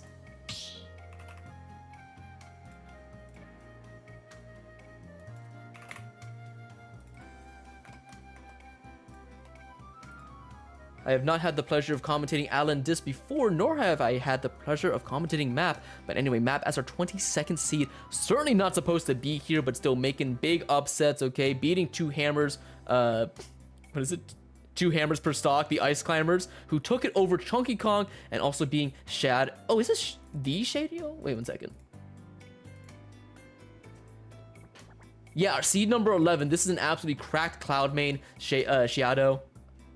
I think I fought him before, and yeah, he is incredible. So taking it in this matchup, nothing but praise I got for you. Okay, Map, you are godlike, but let's see if you could take it against one of the best players in the world against Steve, if I really had to say it. Alan Dis, you know, the same Alan Dis, the snake extraordinaire from Mexico, who always goes on rampages. I love watching him compete.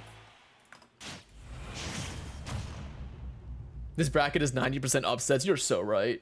Oh, you're rooting for a Map? Let's go. All right, let's see if we have any Alan Dis fans in the chat as well. Getting into it now. Game number 1, small battlefield. You know, the new PS2 ever since the rule set change. And I think it's for the better because I like this stage a lot. But yeah, so I talked to a lot of Snake mains, and they actually say this matchup is winning for Snake. And I could see why Snake having a lot of great ways of dealing with the blocks, as you can tell, with grenades. But not only that, he has Nikita to go over them. He has back air, which lingers and hits all 3. There are so many things that Steve has to look out for that he normally doesn't. It makes it really hard for him to get things going. And you can tell because 92% to 0. So definitely showing the difference right now. Great dash attack. That's the best thing about a good Snake, is that they know when to get aggressive. They know when to switch, okay? Between doing those grenade camps, those Nikitas, those C4 placements, and then to hit you with something you would never expect. That Five Nights at Freddy's jump scare with that dash attack. Yeah, nearly dying to... Wow, right up here. Yeah, nearly dying to that grenade, nearly dying to the Nikita, and then finally the dash attack does it. One of the most prolonged 0 to deaths I have ever seen in this game, and Map just feels like he's still playing catch-up. Alan Dis has not been touched yet, ladies and gentlemen. Oh, Still no damage. Oh my goodness. How long can Alan just go before he gets hit by his own grenade? Still not enough. Hey, yeah, right now, Map, you just need to do anything to stop this bleeding, because right now, I don't even think a tourniquet's going to help you. It's looking dire. Yeah, get more resources. No need to rush in when every time you rushed in, you'd be getting hit. But as I say that, he jumped right in, and that's 0 to death. Back-to-back 0 to deaths right there. Alan just looking poised to take this game number 1. Finally, though, he bleeds.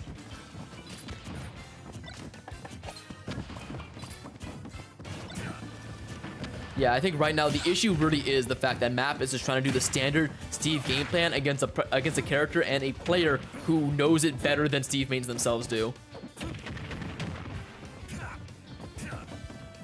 Yeah, keeps trying to build up those walls, but again, where did all of his iron go? I missed where that went. If you're Map right now, you just want to take 1 stock. That's like the biggest confidence boost you can get. Oh, there we go. All right, fighting back. They're trying to learn the threat range, I think. Oh, but they don't know you never pummel when you grab Snake because it activates grenades. Uh-oh. That's a C4 now. When is he going to do it? He calls out the jump and a confident 3-stock in Alan Dis's favor right there. Well-deserved of our 3rd seed. Only behind MPG and Wrath. You could tell the caliber of player we are dealing with on this fine Tuesday evening. Chunky Kong out at 33rd. That is unfortunate. Losing. Yeah, he had to fight Shadow. Again, godlike Cloud. And yeah, out at 33rd. Both those players getting upset early. Once again, Shadow by Map and Chunky Kong by 2 hammers per stock.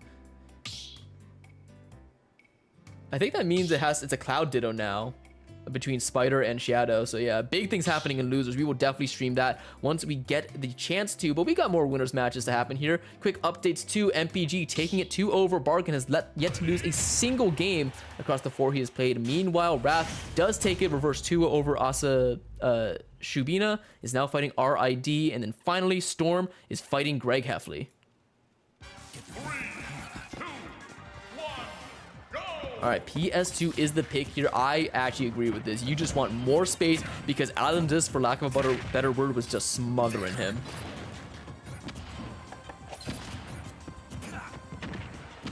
Oh, dude. Snake down tilt is a godlike move, but I love seeing it used to combo. Because that move does everything but combo for you, so seeing down tilt into grenade is sick. But yeah, once again, just look at all the different ways that Alandis is dealing with those block walls, okay? We've seen back air, we've seen grenade, we've seen run up shield with a grenade in your hand. So many options that Snake has at their disposal to punish Steve for thinking they're safe behind those measly dirt blocks. He's literally just being a creeper right now. And I don't mean that as an insult, I mean that as the Minecraft mob, okay? We were all there. You build your dirt house and then it gets exploded while you're cowering in your first night of Minecraft. That's what we're witnessing right here. Except this creeper can blow up more times than just once. Forgot about the C4. That is so tragic, and with that only 66% on Alandis, but hey, on the curve of how the set has been going, that is huge compared to game number 1, where it was back-to-back 0 to deaths. All right, good shield right there, and actually catches the dash attack, but somehow it was a sour spot on that down air. Finally, looks like something will be beating out Snake back here, and it's that minecart. Great edge cancel. Love seeing Steves do that. It is such a good, it's such sick movement tech.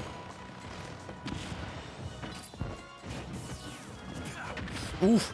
I would not have spot dodged there, so you're a braver man than me, Map. Yeah, there we go. Disengage, get more tools, at least get that pickaxe back, because even though he's low on resources, he does have Alandis at a high stock. If he takes the stock right about now, then he is still very much in this.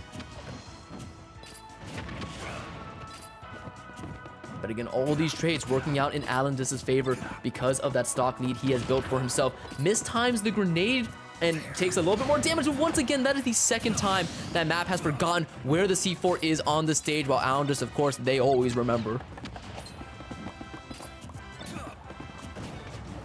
Alright, now the question is, does Alandis lose a stock this set? I think the answer is yes. He's alive? My god, Snake is too dang heavy, my dude. How did he live Steve up throw on PS2 at 183 after the hits?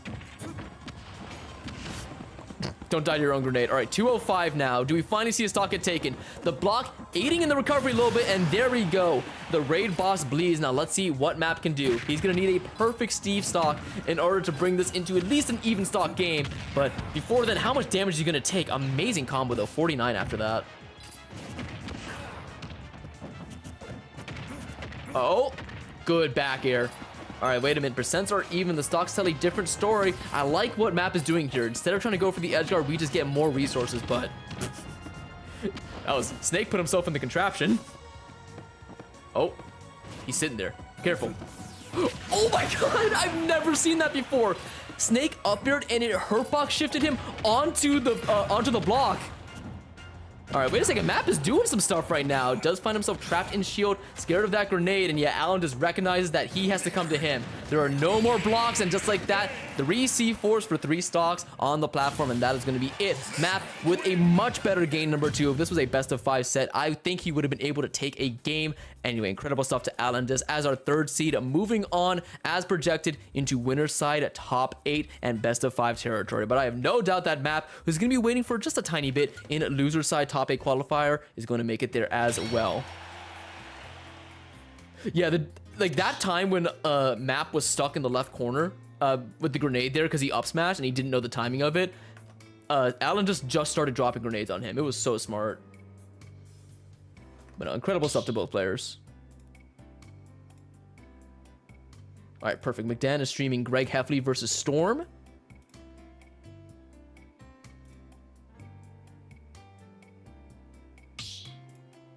Okay, I can catch... Yeah, we're going to catch this.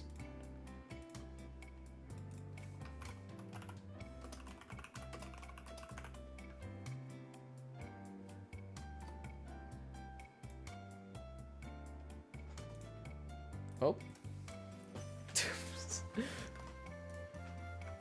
Alright, so yeah, I think next match we're going to have on stream is Wrath versus RM8. I am extremely interested to see how this one is going to go. Of course, RM8, I think probably one of the best Ike mains ever. It is just a known fact at this point. I have fought him at least 4 times, and every single time he has beaten me 3-0. I have not taken a single game off of him, and it's not because the matchup is bad for Kirby. I am godlike at the matchup. He's just that good, okay? I don't know if he has fought Wrath before, but either way, should be interesting. Yeah, I know, that was my brother. Yeah, RM8 having a couple of big scares in this bracket right now. He's been hopping to go more Joker and then switching to the Sonic when things go bad, but as you can see, he has dropped 2 games so far. One to Asha Shubina, the Robin, which is incredible. And then one to the Rob as well, so maybe practicing the Joker. I want to see what his Joker looks like. I'm a big fan of his Sonic. I actually love commentating Sonic and fighting Sonic, but I think the Wrath Joker would go kind of hard. Wrath JV Ford RM8 the last time they played. Oh, damn. So this was not the ideal bracket path that RM8 wanted then, huh?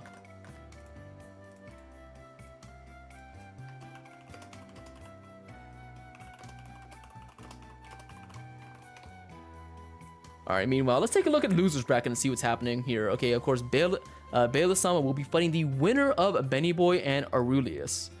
And I just want to put this guy on stream again, okay? So if he wins this set, I'm probably going to stream Losers Round 6, which might be him versus Luigi Too Cool, another GOAT, if I do say so myself. But yeah, just a lot of great people here. But Pool 2 is where all the upsets are happening. Again, Chunky Kong already out. What was his seed? Oh, and he did a DK Ditto before then? That's sick. Seed number 6. Yeah, so that's a big upset. Ice Blue is doing great for themselves, beating, unfortunately, Team Sky member Paper Mario. Goated tag. And yeah, I also want to put Sylvstar on stream. She is a fantastic Pichu main who I had the pleasure of fighting the last big brain bracket, and she made it extremely close. Storm is a prodigy. He is. All right, and there is RM8. Let's get into it now. We are going to be seeing the Sonic coming out here from Wrath, and we are, of course, going to be seeing the Ike from RM8. There's going to be no Joker here today. Let's see it now. Oh, that's Rosebloom. It makes sense how she took a game off of Wrath then, because Rosebloom is godlike. Shout out Rosebloom. We love her.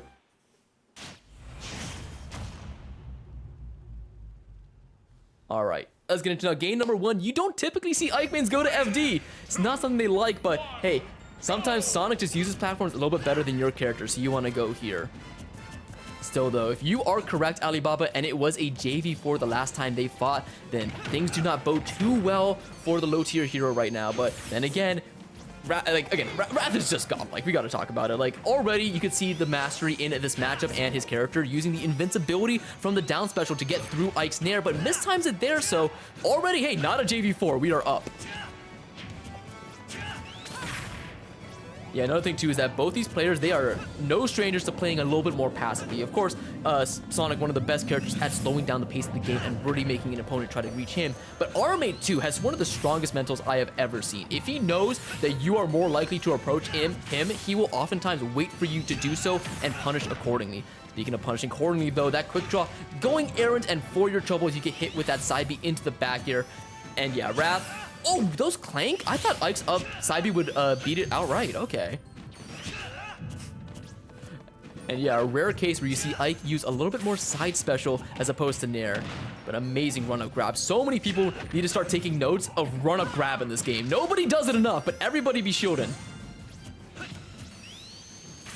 Alright, but once again, the hits are looking few and far between on the side of RM8 here. Meanwhile, Wrath just literally running away with this slight lead he has found himself, but he wants to extend this for as long as possible, baiting out that side special yet again. Ike, that's the issue. Ike has to commit to something, okay? And Sonic has the luxury of not committing to something until Ike does, and so they can oftentimes just bait and punish. Anyway, good Nair into that bear, and if he gets this down here, which he does not go for, and that could have evened up the stock count. Ooh, amazing up B. Shout out to Jay Boulder. If you know, you know. But either way, this is kill percent. One landing Nair, and that's it. Dang it, it would have been amazing if that killed. But amazing DI on the side of Wrath. I think that's a Sonic without a jump, too. Falls out of the up B, but he's dead. Yeah. Oh, no, he's still alive. All right, well, that was a scary situation to be in. Able to sneak right past that forward smash. Angled up, too. Oh my gosh, yeah, how do you hit Sonic? How do you get that hit? Nair will not combo into up air at this percent on FD. And a beautiful spring. Oh, that's really good in this matchup. I did not consider that. I did not consider how good spring would be at edge guarding Ike. Ooh, yeah, full commit forward air. That is very unsafe on shield. But hey, very fortunate for Armate that he only got a forward air for his troubles. Either way, though, 36%, and he's just doing full hops now. Wrath, he knows that Armate has to approach him. Why complicate things? Wait for the big, slow, buff man to approach you and then punish accordingly. I do wonder if we're going to see an upbeat from Armate soon, though. That does seem to be catching Wrath off guard more often than not. Ooh, the F tilt, is that going to be enough? Yes, it is. Definitely some suspect DI. I think Wrath was trying to run a little bit back towards the stage.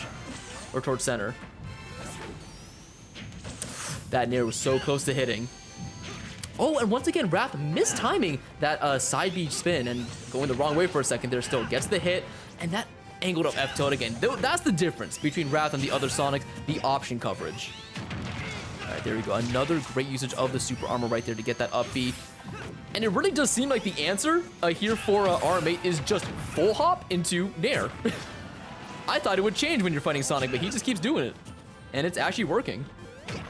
Ooh, but that's an Ike without a single jump. That's going to be a spring, but no! He's able to sneak underneath it. 159 max range. Ike can do disgusting things, but is Wrath going to let him use it? No, he is not. Catching that jump. This Ike has been spending a lot of time in the air. Wrath recognizing it, and then, of course, getting that back air. Ooh, good SDI, I think it was, to avoid the up air, but doesn't matter. You still get frame trapped. And that shield looking like an absolute skittle. Uh-oh! I would have held down. Good Nair into Baron. Yeah, this is looking like a done deal. Again, yep, true combo. Always be careful when neutral getting up versus Sonic. If he ever like does that landing Nair, it is so safe on shield if you are able to shield it. But if it just hits you, that's back air, that's forward smash, that's forward air, so many other things. I've even seen Nair up smash and it kills. So yeah, definitely gonna be RM8 on the back foot here. Let me just quickly swap this so it matches. But he's just saying run it back.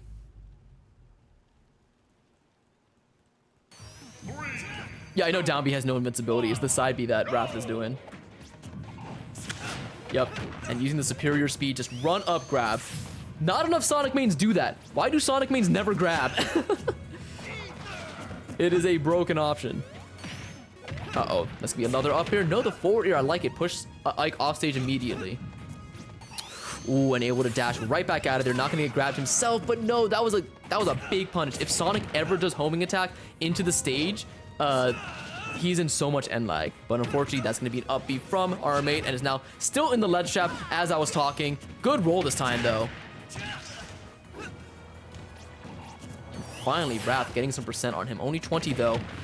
And that was so smart. He was expecting the run-up grab, instead did a run-up jump forward here. Was not ready for it. And Wrath had just complete control of the stage. Where does Ike even go? That was the latest hit I've ever seen Nair connect with.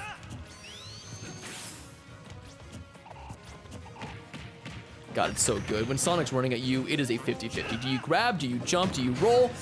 Oh, but you certainly didn't want to jump there. Wrath, once again, only 28%, and RMate already down a full stock. This is still best of 3, so if he loses this game, that's it. For his winner's side, at least. Ooh, and good parry. That's the last thing you want to see as an Ike main, is when somebody starts parrying your Nair. That was one of the sickest extensions I've ever seen a Sonic main do. The Nair in the middle of that and to jump up here, hello? Why don't I see other Sonics do this?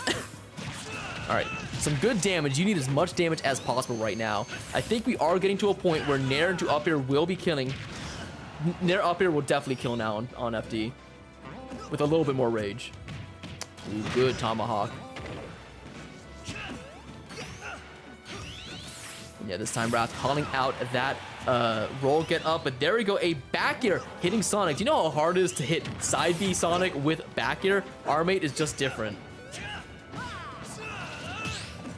Ooh, try to get the parry into the jab. That would have been the stock for sure, but RMate able to sneak back up to the ledge. The homing attack goes errant. There's still no way to punish it though. And you saw the beginnings of that back air, super close, and that pivot grab should be a stock, right? If not now, it's gonna be a spring. Yeah, that's it. Amazing stuff from Wrath, who again is just keeping it simple, keeping it clean, keeping it effective, and this should be at least 30. Dude, how do you take this stock if you are RMate? All your moves just take so long to come out, and it's such a big commitment. That should be a spring. That was so smart from RMate. Oh, he's dead. Yeah, Wrath just knew. But it was really smart from RMate to do a short side B into the spring to try to recover from that. Anyway, that's going to be 2-0 in Wrath's favor, and just like as he was projected to, makes it into top 8 winner's side, where he will be fighting Storm, who took it 2-0 over Greg Heffley. So that means that losers is terrifying right now.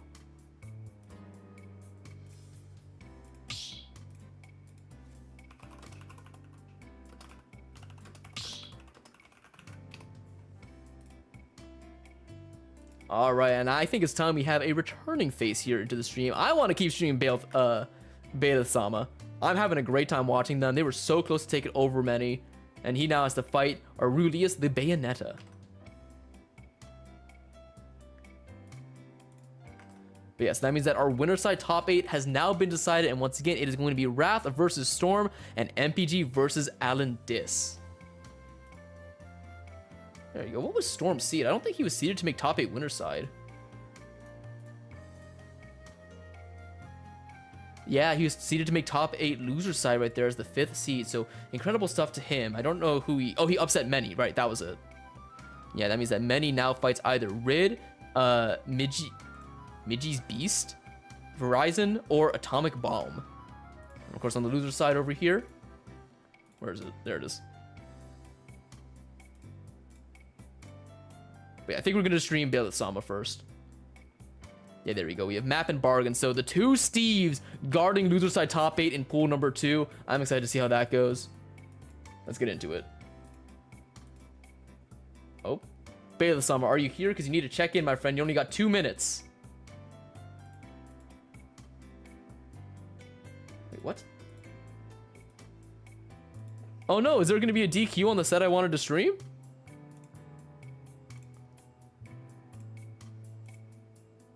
Oh, it's Aurelius who hasn't checked in. Okay, we need to wait for Aurelius. More Steve. Hey, I think Steve is fun to watch, legitimately.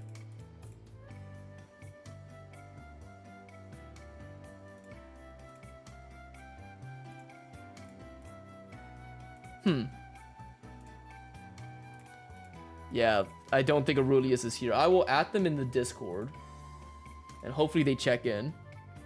Cause I don't want to DQ this far in the bracket. That'll be lame.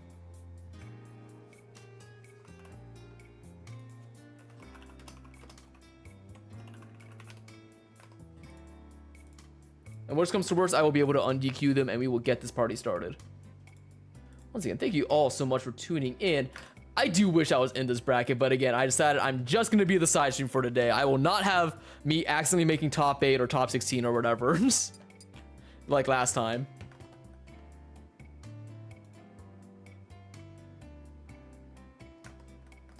You see, you're excited for more Steve, right, Alibaba? Yeah, you love more Steve.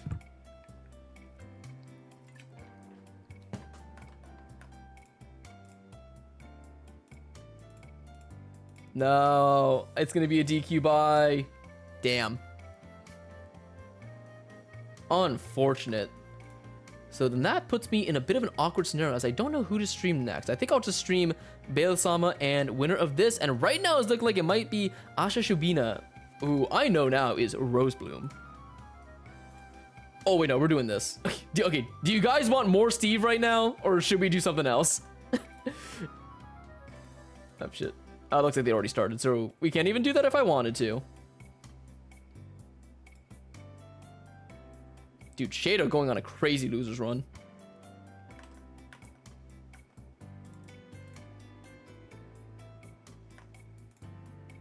Oh, thank God. What? You don't want to see more Steve?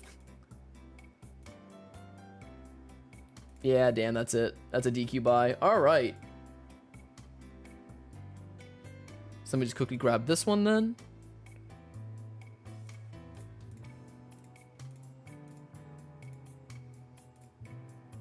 Wait, what? Wait, why did this set reset? Wait, what? Ah. Did Benny Boy win and then that happened? Okay, wait a second. We are still on. We are still on then. It looks like this was reported incorrectly. Hang on, that means that we actually get to see this set happen. Yippee! We need variety. Aww.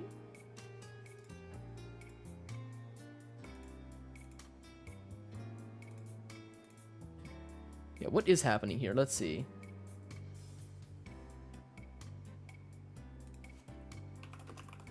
Okay, moderators reset. I think Herbs got that. I just want to know who won so we can actually do stuff here.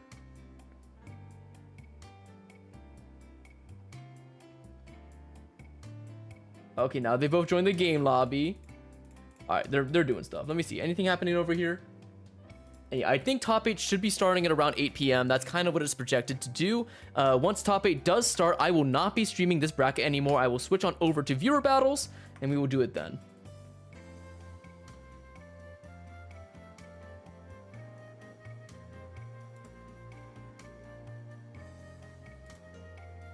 Yeah, nothing else I can really stream right now. All right. But yeah, guys, just letting you know that the Big Brain Bracket is a bi-weekly tournament hosted by the amazing McDan, who, by the way, let me give you guys his Twitch information because I don't think I've done that yet. It's in the YouTube description, and of course, if you are in my Twitch chat, then you are in a share chat with him. But it happens every 2 weeks, so mark your calendars because number 28 is right around the corner, or 2 corners at that, if 1 corner equals a week. And I'm going to be back with the side stream, and maybe even me competing there as well, because it is a fantastic time. And while you're there, go ahead and subscribe or follow Mr. McDan, because he is a great Yoshi main, bring great vibes to every single event he enters and every event he hosts, and it's a great time to watch him, okay? He deserves your time. Let me tell you that right now. Where is my... There it is.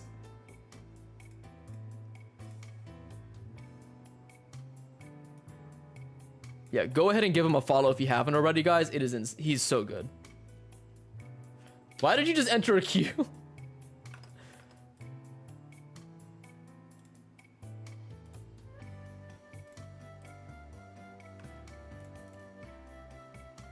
All right, so what is happening here? All right, 1-1, yes. And then who won? Or did they still not play game 3 yet? Because if they didn't play game 3, then that is hilarious. Oh, nope, wrong one. Anyway, did Rosebloom take it? Yes, she did. So I think I'm gonna stream Bam Bam, or maybe this one too, and let McDan take that one. Yeah, that is the plan for the near future. Ian, if you get chosen, can I suggest a free-for-all? Okay, here's the thing. I'm kind of trying to decide if I actually want to do viewer battles tonight, because it might make more sense for me to do a dedicated viewer battle stream tomorrow instead. Which I'm actually leaning more towards right now, because as you saw, my brother is here, and I kind of want to spend some time with him.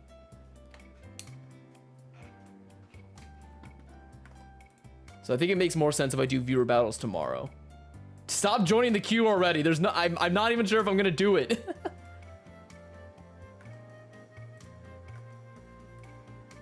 We do not know. Okay, yeah, it looks like they're playing game 3. Okay, got it. So we have a little bit. Oh, I don't know what's happening in the set. Did he win or did he lose? But yeah, I might hang out with my brother. You know, I actually made some fantastic mango cheesecake last night, and I want to eat some of that.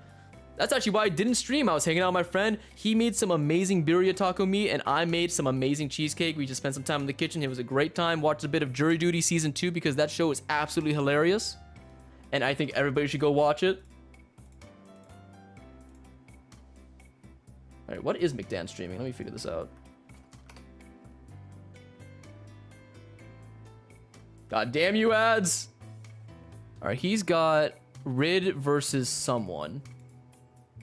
Where's Rid? Oh, that's this set. Okay. Winner of that fights Verizon, who is Aegis / Sonic. I'm interested in that one too. But don't worry, guys. There's only 3 Steves left in the bracket, okay? There's Greg Heffley, there's Map, and there's Bargain, okay? Oh, and ATV Crispy.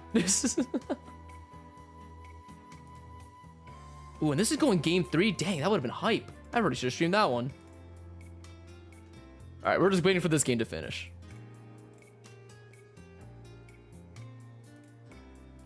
And how about this? If Sovstar wins, I want to see Sovstar versus Ice Blue. Oh, there's also Big L. No, Big L took it over Brayman. That is so unfortunate. I wanted to see Brayman go a little bit further, but still incredible stuff to him for making it that far. Click refresh. Refresh, thank you.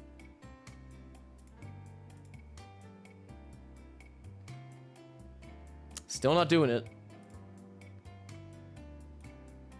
Dude, Start.gg is such a finicky program, honestly. Finicky website. Surely Bayonetta versus Kato doesn't take this long. Forza 6 is really fun, though. Why are you guys talking about Forza? I think I've only played one Forza game, and it was okay. I don't know. I could see the appeal, but it's just a driving game where nothing interesting happens.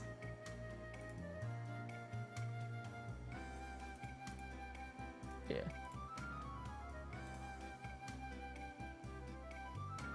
God, I played that on my Xbox 360. Did I ever tell you guys the story of how my Xbox 360 red ringed?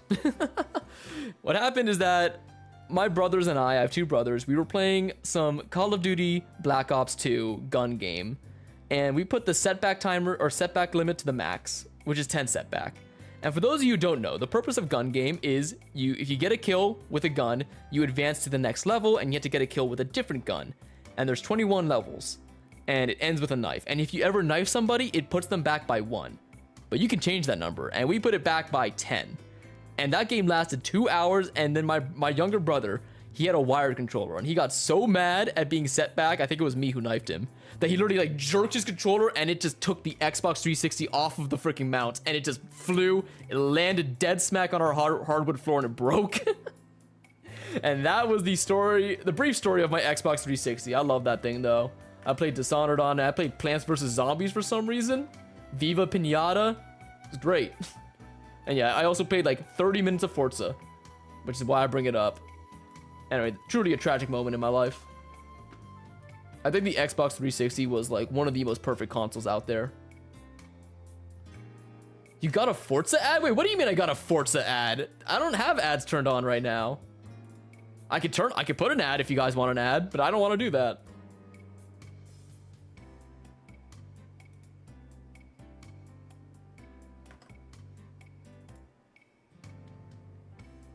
I'm gonna get kicked out of this lobby soon for having nothing happening right now.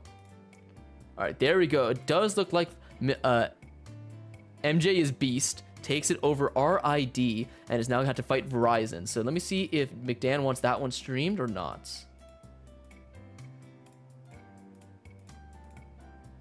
Oh, and there we go. Aurelius finally takes it over Baylor-sama, and that means that we do have Aurelius versus Baylor-sama. Once again, Rob versus Bayonetta. Winner of that will be fighting Asa Shibina.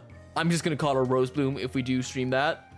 And then winner of that fights RM8. So there's still a lot of great matches to be played here, including the Steve Ditto. That is Map versus Big L, who took it over Shiado. Shiado, an amazing Cloud player, getting double eliminated by Steve, one set away from getting his run back versus Map. Unfortunate to say the least, but hey, so incredible stuff to him. Map, though, on an amazing run as someone who I believe is seed number 22 and is only one game win away from making top 8 losers. Other side here, we have Silverstar and ATV Crispy going in Silverstar's favor, but unfortunately, oh no, she doesn't fight Steve, she fights Ice Blue.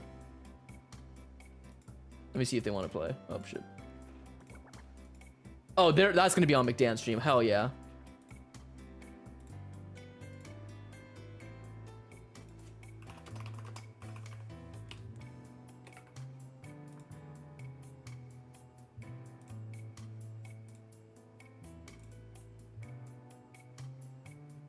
All right, here we go. Sorry for the brief wait right there, but we're getting right back into it now with some hype matches, and it is going to be Aurelius versus Baylor-sama.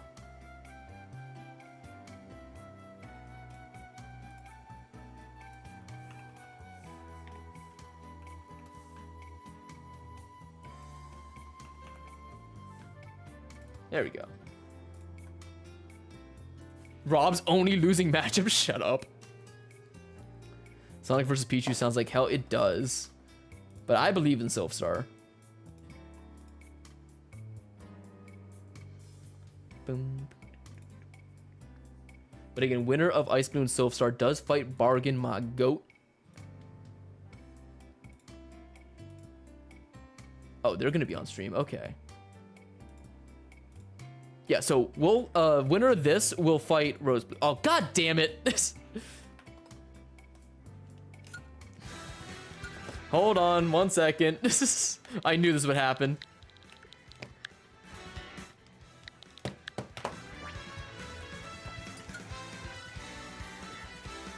Step into the ring.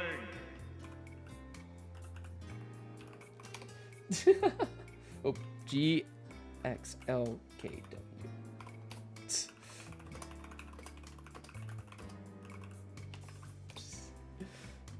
All right, we are back with a new arena. Ignore the fact that it just happened like that, but we're good.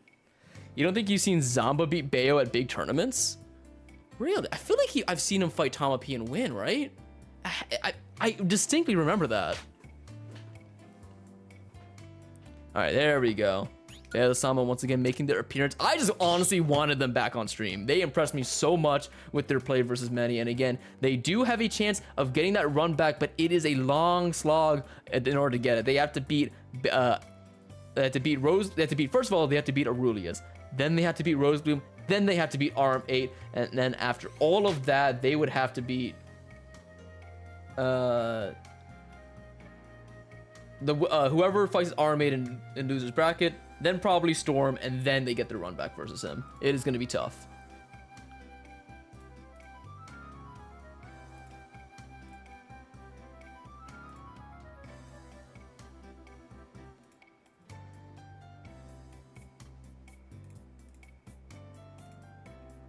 Ooh, and we got Baylor-sama going the Ridley instead of the Rob. Wait a second here. He's proficient with the 2 Nair Merchant big body characters in this game. Or actually, is Ganondorf also a Nair Merchant? Nah, I think, again, we all know that Ridley and Rob's nairs are so broken. He got reverse 3-0 by Tamapi. Oh, is that what it was? You snatched that 7 from me. You're fine, McDan. Don't you worry, man. You're doing good work, by the way.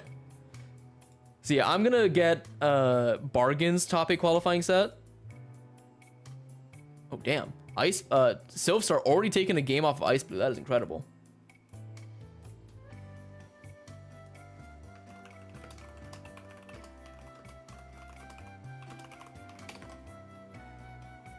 Literally beats every female character other than Aegis. You talking about Rob or Bayo? All right, we're getting into it now. Both of these guys clad in red. Once again, Aurelius with the wolf. Let me quickly swap this. And then Bela-sama with the Ridley, which we have not seen before. Of course, we saw him repping that red Rob that almost completely robbed Many Sock. Uh oh, I already thought he was going to up B downwards just immediately. Have a good dash attack. So here's the thing. Whenever I see a red Ridley, I get scared because I live in MDVA, Maryland, Virginia, for those of you who don't know. And we have a player named Smub. And he is one of the best Ridley players in the world. And he is the only player who has ever 9-stocked me in a bracket set. So yeah, I'm scared. And oh my goodness, just while I was yucking it up, we see that amazing up air ladder. And with that tipper up air, it is so strong. Aurelius will be losing their first stock. And again, Aurelius is also a player of many characters. They have used not only Wolf, but also Bayonetta and I believe Cloud in their previous matches just in this bracket alone. So definitely a man of many talents. We could see a counterpick war happen here. Although Wolf does do decently into Ridley, but right now you wouldn't believe it if I told you because Aurelius is kind of getting, for lack of a better word, demolished. Incredible use of that forward smash. It's called the plasma screen, by the way, on that Wolf Flash. And yeah, I definitely think we're going to see some Bayonetta action after this. Once again, tried to get that up here, but Ridley Nair is just one of the best in the game. Not only is it massive, not only does it combo, but it is fast and it is safe. And oh my, aura. Did you see that aura right there from the Wolf? Just stood there and took it. That was not aura. I respect it, but also no. All right, don't get too cocky now because you're on stream and pushed him off the stage. I think you're dead. Tragic. What happened there is that Bela-sama nudged Wolf off of the platform, causing Aurelius to air dodge, and then Wolf just did not have the vertical recovery to make it back to the ledge. Anyway, I'm a fan of this Ridley too. I already love the Rob, but now this Ridley, count me in. I like it.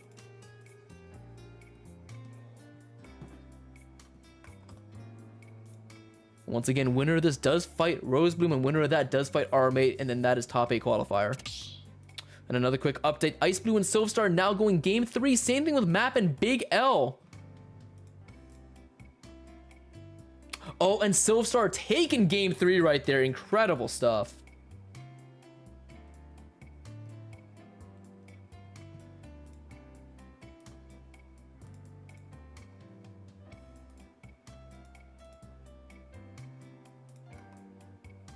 All right, while they are discussing stuff, let me quickly discuss with McDan what the next stream set is going to be.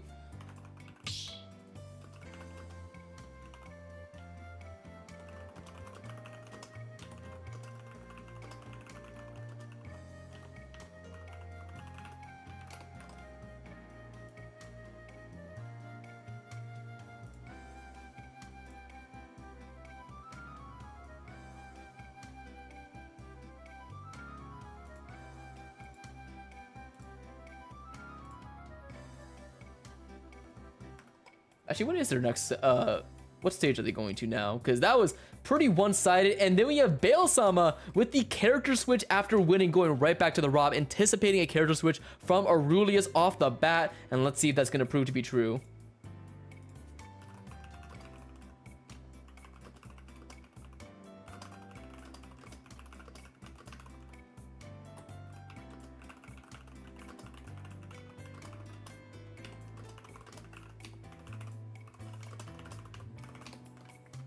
All right, 1 second.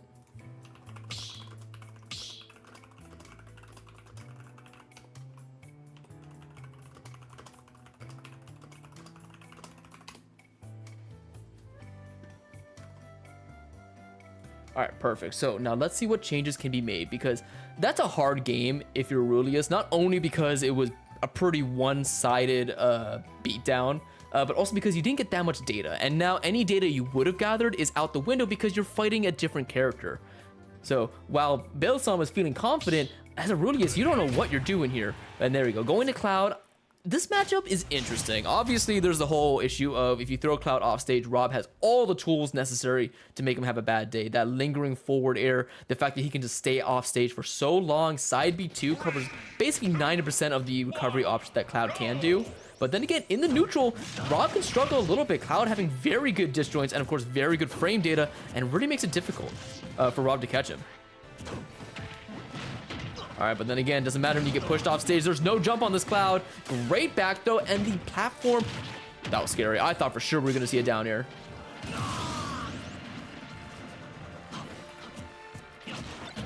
And just like that, already a stock loss. Unfortunately, I did miss how it was taken, but either way, this looks like it might be a 2-0 and a handshake unless Aurelius brings out some of the greatest cloud gameplay we have ever seen.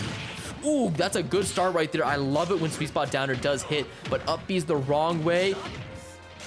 Oh no. And yeah, that's the thing. Rob's downer is just so disjointed and so massive that even with the wall of Kalos, you could not spike it, or you could not tech it. In less than a minute and already 2 stocks gone. Uh-oh. Don't look at him like that. That's another down here, right? There's the wall jump. I was wondering why we didn't see that. Down here. Ooh, but this time delays the recovery. That was super good, but you're dead. Dang, and just like that, Rob doing Rob things, and Aurelius unfortunately bowing out of this tournament at a very, very respectable 12th, 17th. And incredible stuff to Bailsama, making quick work of that, and we are going to move on. Unfortunately, I will not be streaming the next set that Bailsama is going to be doing, because we have a top 8 qualifier to get to, and that is going to be Bargain versus Silverstar. Of course, assuming Bargain is here. Let me quickly check to make sure Bargain is here. They haven't signed up, or they haven't checked in yet.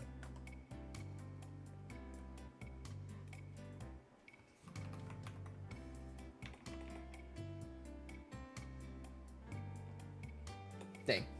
All right, well, I guess we just gotta wait.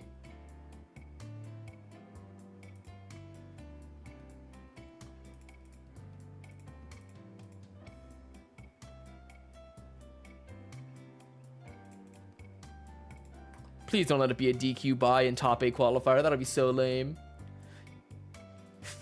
Really? You're not Rosebloom? Who lied to me then? Somebody said you were Rosebloom, and I was like, oh, makes sense because you took a game off of Wrath, so you gotta be a godded Robin player. I didn't know you were just a goated Robin player who doesn't happen to be named Rosebloom. my apologies for that, Azia. Hope I'm saying your name right, but dude, you are amazing, okay? I really want to put you on stream, and it looks like that wish might come true as Bargain not checking in yet, and so they might be DQ'd. So how about you hang on just a second, give me 2 minutes, and I'll have that information for you shortly, all right? I don't care that he went Joker, okay? His Joker is nice. You got that, okay? Great stuff. And you've won a lot of losers matches here. You're in top 16 of this bracket. That's insane. Don't you dare downplay yourself. So happy you took a game? Exactly. But yeah, no, it was Alibaba who spread lies. What the heck? Hey, Tiger. Hoping to improve here. Thanks so much for hosting. Aw, of course, dude.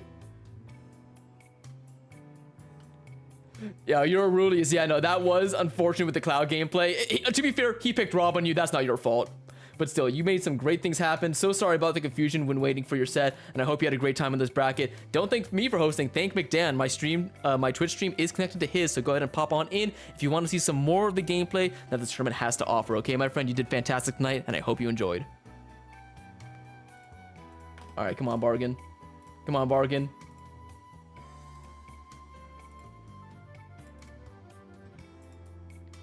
Why is nothing getting reported? This is... All right, well, anyway, good luck to you, Azia. Okay, you know what? No, I'm going to stream your set. Never mind. I've made the executive decision.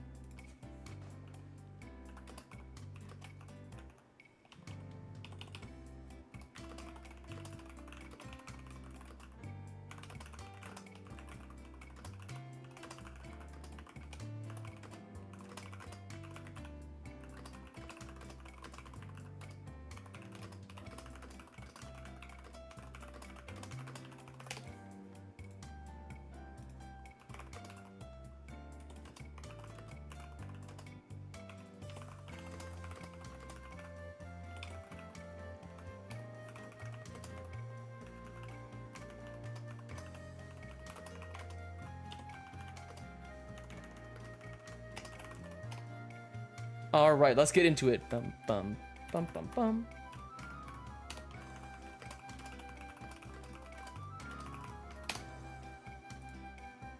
I am excited to see some good Robin gameplay, and also Rob gameplay. I actually don't know who Bailiff is gonna go here because they've been going Rob for a majority of the bracket, but also their Ridley was a thing of beauty.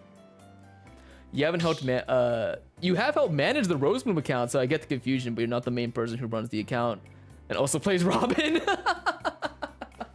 That is very, very funny. So let me ask you this. Did running the account make you a Robin main, or were you a Robin main and you ended up helping out with the account? Which came first, okay? Does direct exposure to Rosebloom make you want to play Robin? I know it's light outside my window. I'm streaming early today. And also, hey, it's getting to be close to summer. The temperature's getting a little bit hotter, and the days are running a little bit longer, so you can expect some more sunny times in my stream background. You're already a Robin player, and that's why you ended up running it. I knew it was going to be a direct cause of that. Okay. Anyway, let me go ahead and get my scoreboard fixed up for you guys here, and we are going to jump right into it.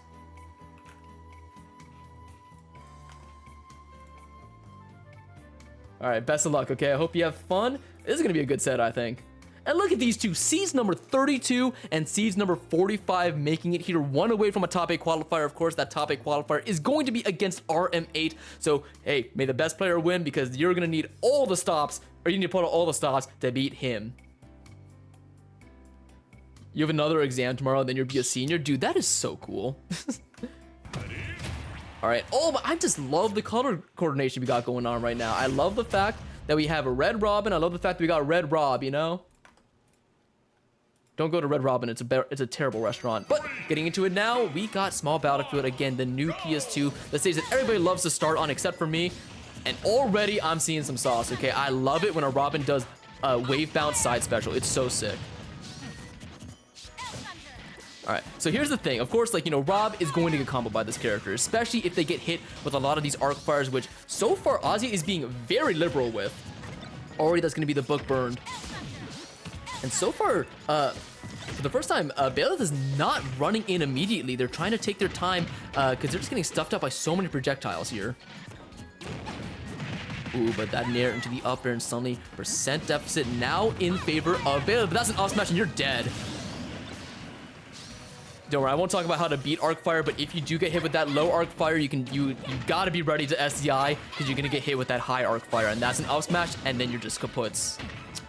And that was so unfortunate right there for Azia. They did try to continue that string after the forward air. Amazing back air, but an even better tech. Screw what I was saying.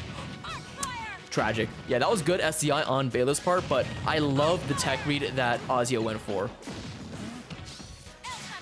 And catches that tech roll. Look at this, I keep saying the word deficit, but it's just what it is. Bailiff-sama really on the back foot right now, 97 to 136, but again, the stocks completely in Azia's favor. Oh, back air? Went for the down air instead, and that's gonna be another stock. That up smash being so potent after the arc fire. And yeah, right now, those arc fires are the thing that are making the difference. Bailiff-sama not having any idea how to deal with them, and so many have landed. Still, Robin on their first stock, and Levin Sword back on the table, and another arc fire. If that one hit, that was gonna be the game, for sure. All right, arc fire off the table for at least a little bit, but now it's back. They've taken that stock. 2 stocks to 1 stock right here, but the arc fires, they just keep on coming. Good forward air. Dude, that's one of the coolest things about Robin whenever you're... Well, it's not cool when you're fighting them, but whenever you get, whenever, oh, that's it. Damn. But I was gonna say, because Robin is a projectile character that then jump scares you with Levin Sword aerials, right? So you get so excited that you finally get in, you can get your hit, and then you just get swatted away with nair, forward air, up air, and you die for it. So you got to be really careful. Like, the instant you get in on Robin, you cannot get too excited. You cannot start swinging for the fences, because they will oftentimes just out hitbox you. Even when you're close to them, you have to play it extremely careful, because they are just the master strategist.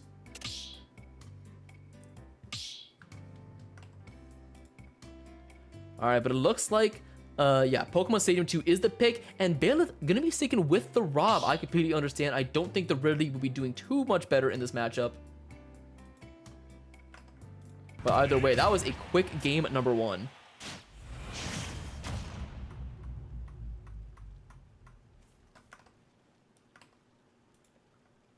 All right, I do like the idea of more space here for Bailiff.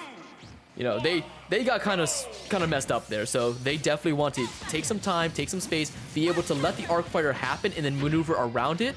Because the way it was on Small Battlefield, that arc fire was covering like half the stage. God, I'm stealing that, by the way, from my Robin. That forward air into air dodge or tech read arc fire. Good SDI. Uh-oh. How many are gonna hit? All right, at least there's a brief reprieve from all these arc fires, but put onto the platform by that L Thunder. Things are getting super scary. All right, good forward here. Who has the book? Somebody caught it. Oh, great call out on the air dodge in. All right, signs of life from Bailiff-sama here. And doesn't commit to the double jump. That was a weird hitbox, but that nair was so close to hitting. That's a spike.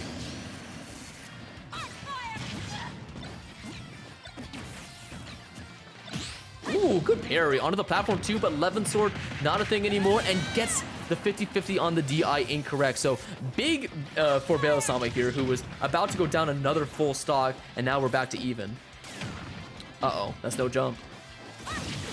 And Gyro beat Arc Thunder? Wait, no, that's a little ridiculous. And the defensive play from Bailiff-sama has gotten so much better. They understand how to avoid arc fire, or not how to avoid it, but how to at least SDI out of it. Because by the same time, in game number 1, they had already lost 2 stocks. That's an up air. No, the back air, trying to get a nasty little mix-up. Dude, I'm loving how reserved Azia is being with their Levin Sword. Like, she is keeping that thing ready and waiting. That's going to be a down throw. Let's see, up smash? Yeah. Even with a really good mash, mind you. That was a fantastic mash from her. Still not enough. That move was just so consistent. Yeah, as I was saying, like, she is mainly relying on her spells to do the work for her, and then she goes in with the Levin Sword. A lot of other Robins, they just kind of run in after a single... Okay, I will say, though, these air dodges in are getting caught a lot by Bargain. Or not Bargain, by Bailiff-sama. That's an up smash. Uh-oh, that's a shield. Okay, I think if you do get Arc Thunder on shield at that distance, you can get a shield break out of it with down smash, but not opting to go for it. If there's good DI here, then you are still alive. All right, second chance at life here. Do we see this go to a game number 3? That's a good start. Uh-oh, that gyro once again proving to be so annoying. Big punish time, right? Only able to get a gyro throw. All right, Levin Sword off the table for a tiny bit. Same thing with Thunder. That is really bad. No Thunder, no Levin Sword. What does Robin even do? That air dodge was godlike, and Levin Sword back in. Uh-oh. Uh-oh, and you can start feeling it too. The momentum begin to shift in Azia's favor. I mean, I know for sure that Bailiff is feeling it. Any of these uppers that connect will certainly do it, and that's no more gas on Rob, so be careful you get knocked off stage 2. The Levin Sword ran out. That would have been so much shield damage, but now the ricochet on the ground, and this has gotten to a close game, but it's not going to be enough. Amazing forward air from Bailiff-sama, and we are approaching this to a game number 3.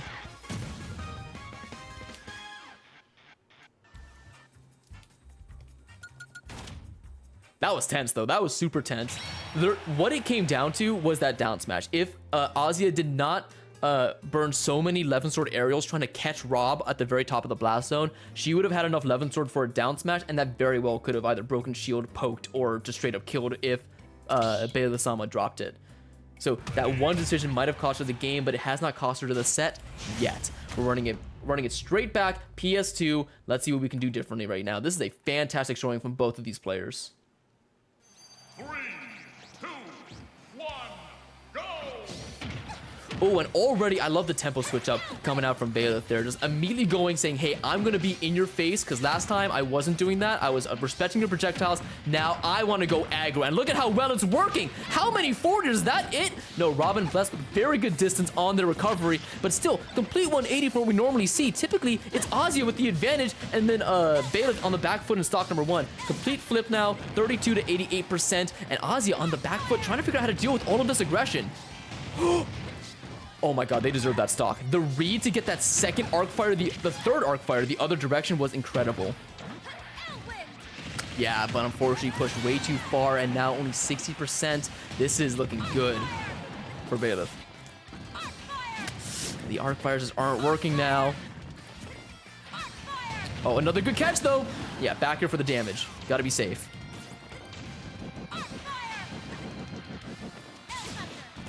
The fact that Nair beats that L Thunder was tragic, because Rob had not a lot of gas in the tank. That L Thunder would have knocked him off stage, and it would have limited his recovery options by a lot. And now you can see the brake pedal being pushed by Baylesama here. Does not want to overextend. Now that Robin has to come to him, he is ready and waiting.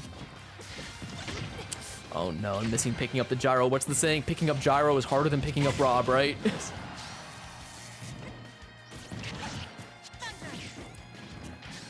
Ooh, that was such a good wave bounce, but just barely goes Aaron. That should be a punish, right? They missed the back air. No!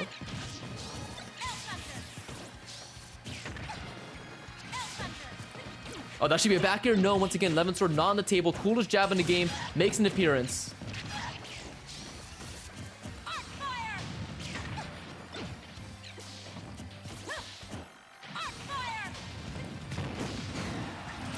All right, there we go. Finally able to take that stock. Sorry, I just had to quickly do something.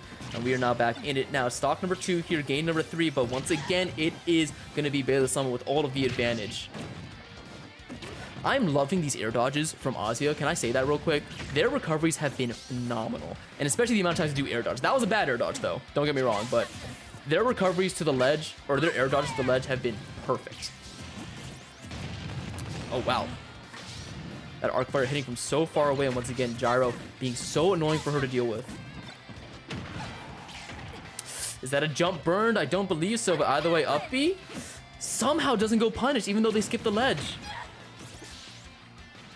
Only one more Levin Sword aerial at their disposal. There it goes. And they keep trying to charge neutral special, but it keeps getting caught out. Amazing up throw on the sword, stuffing out that downer. How are you still alive? Definitely a flub from Baylesama. That could have been the grab. That could have been an up smash. That could have been literally anything, but they opted to do nothing. Let's see if you live to regret the decision, because now... Okay, you're dead. Yeah, for some reason, Bargain hasn't checked in yet in a set for Silpstar. Uh-oh. Dude, once again, the SDI... I think that was just arc fire kind of sucking right there. But yeah, just, I don't know what it is. These arc fires are no longer working in Azia's favor.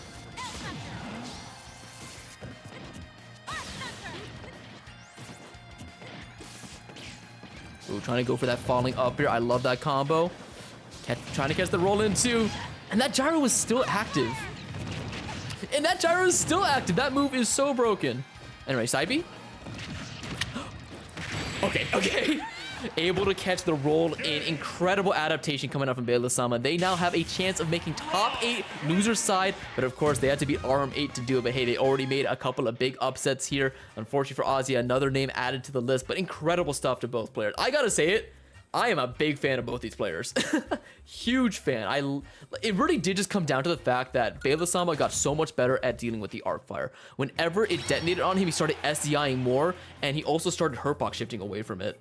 And because of that, whereas in game number 1, he got hit with an arc fire, he got hit with the second one, and he would die from it. Now, he got hit with an arc fire, he got out of it, and the second arc fire wouldn't connect, and he was able to live for longer. Incredible stuff. Alright, but now the question is Bargain here? And if so, do I get to stream him?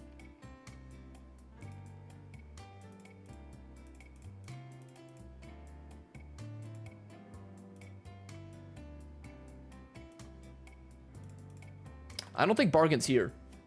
That was fun, dude. You are incredible. Oh my goodness. I got lauded because your recoveries were godlike.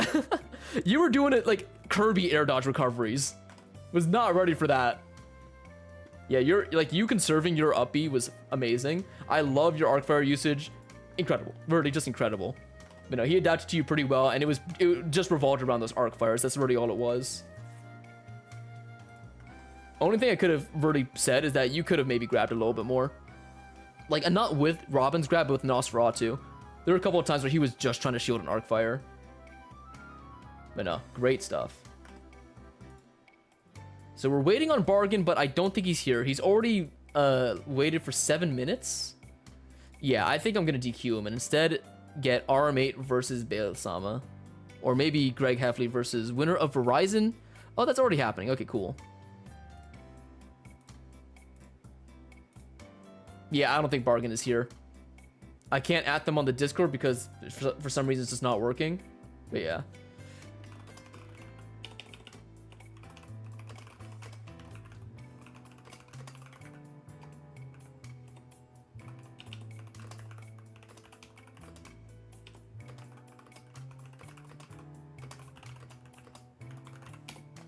Yeah, I think that's going to be a DQ. Dang it, I really wanted to stream Bargain. I love this dude. Fun to fight and fun to face. Yeah, he's gone. All right. Bam, and that means that Silvstar with a little bit of an unfortunate DQ buy into top 8. But hey, that means that we get to stream Arame versus Bailiff. Okay, they're going to be on the main stream. So in that case, I don't think I have another set to stream.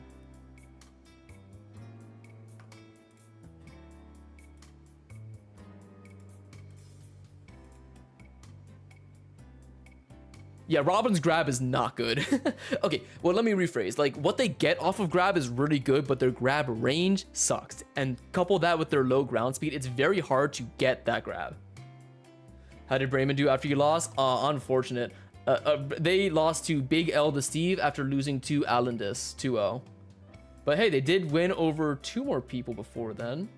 So yeah, they did pretty good in this bracket, honestly. I love noobs. Really, you would have won the bracket already. I believe it. You're godlike.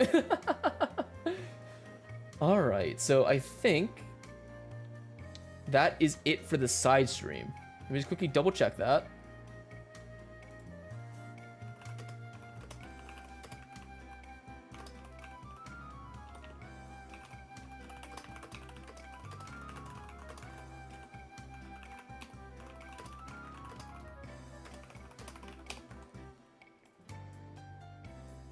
I'm deciding, because if I do viewer battles, I don't know if I have enough time to do all of it. So I think, yeah, what I'm going to do is I think this is actually going to be the end of the stream today, and I will do dedicated viewer battles for a very long time tomorrow, okay? Because I don't think I have the energy to do late night Wi-Fi as well. So nope, that's going to be it for today. Viewer battles will be tomorrow. So sorry I lied again, but that's just kind of how it goes with a shifting schedule and whatnot. Oh, but I do... Oh. Let's see, how many people are here? Big said, yeah, I think that just works best for me. I'm sorry, Fire, I did lie to you, but hey, you had a good time watching the games, right? Anyway, that was a fantastic little bit of the bracket we've seen. Once again, go ahead and go to McDan's Twitch chat to see the rest of it occur, okay? It's going to be a fantastic time. He has my biggest vouch. He's a great commentator, and there's also going to be commentary provided by a bunch of other people.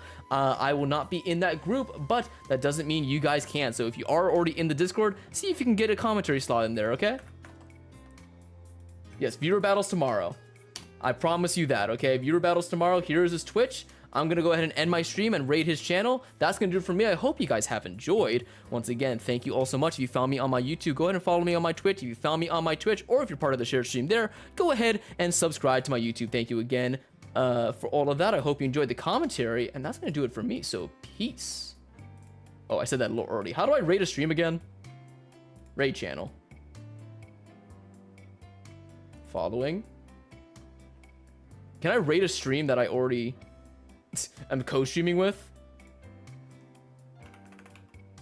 Yeah, there we go. All right, go to his channel, guys. Go to his channels. Promises be... I know, shut up. All right, yeah, go to McDan's channel, okay, if you want to see the continuation of this bracket. Thank you all so much for watching. I hope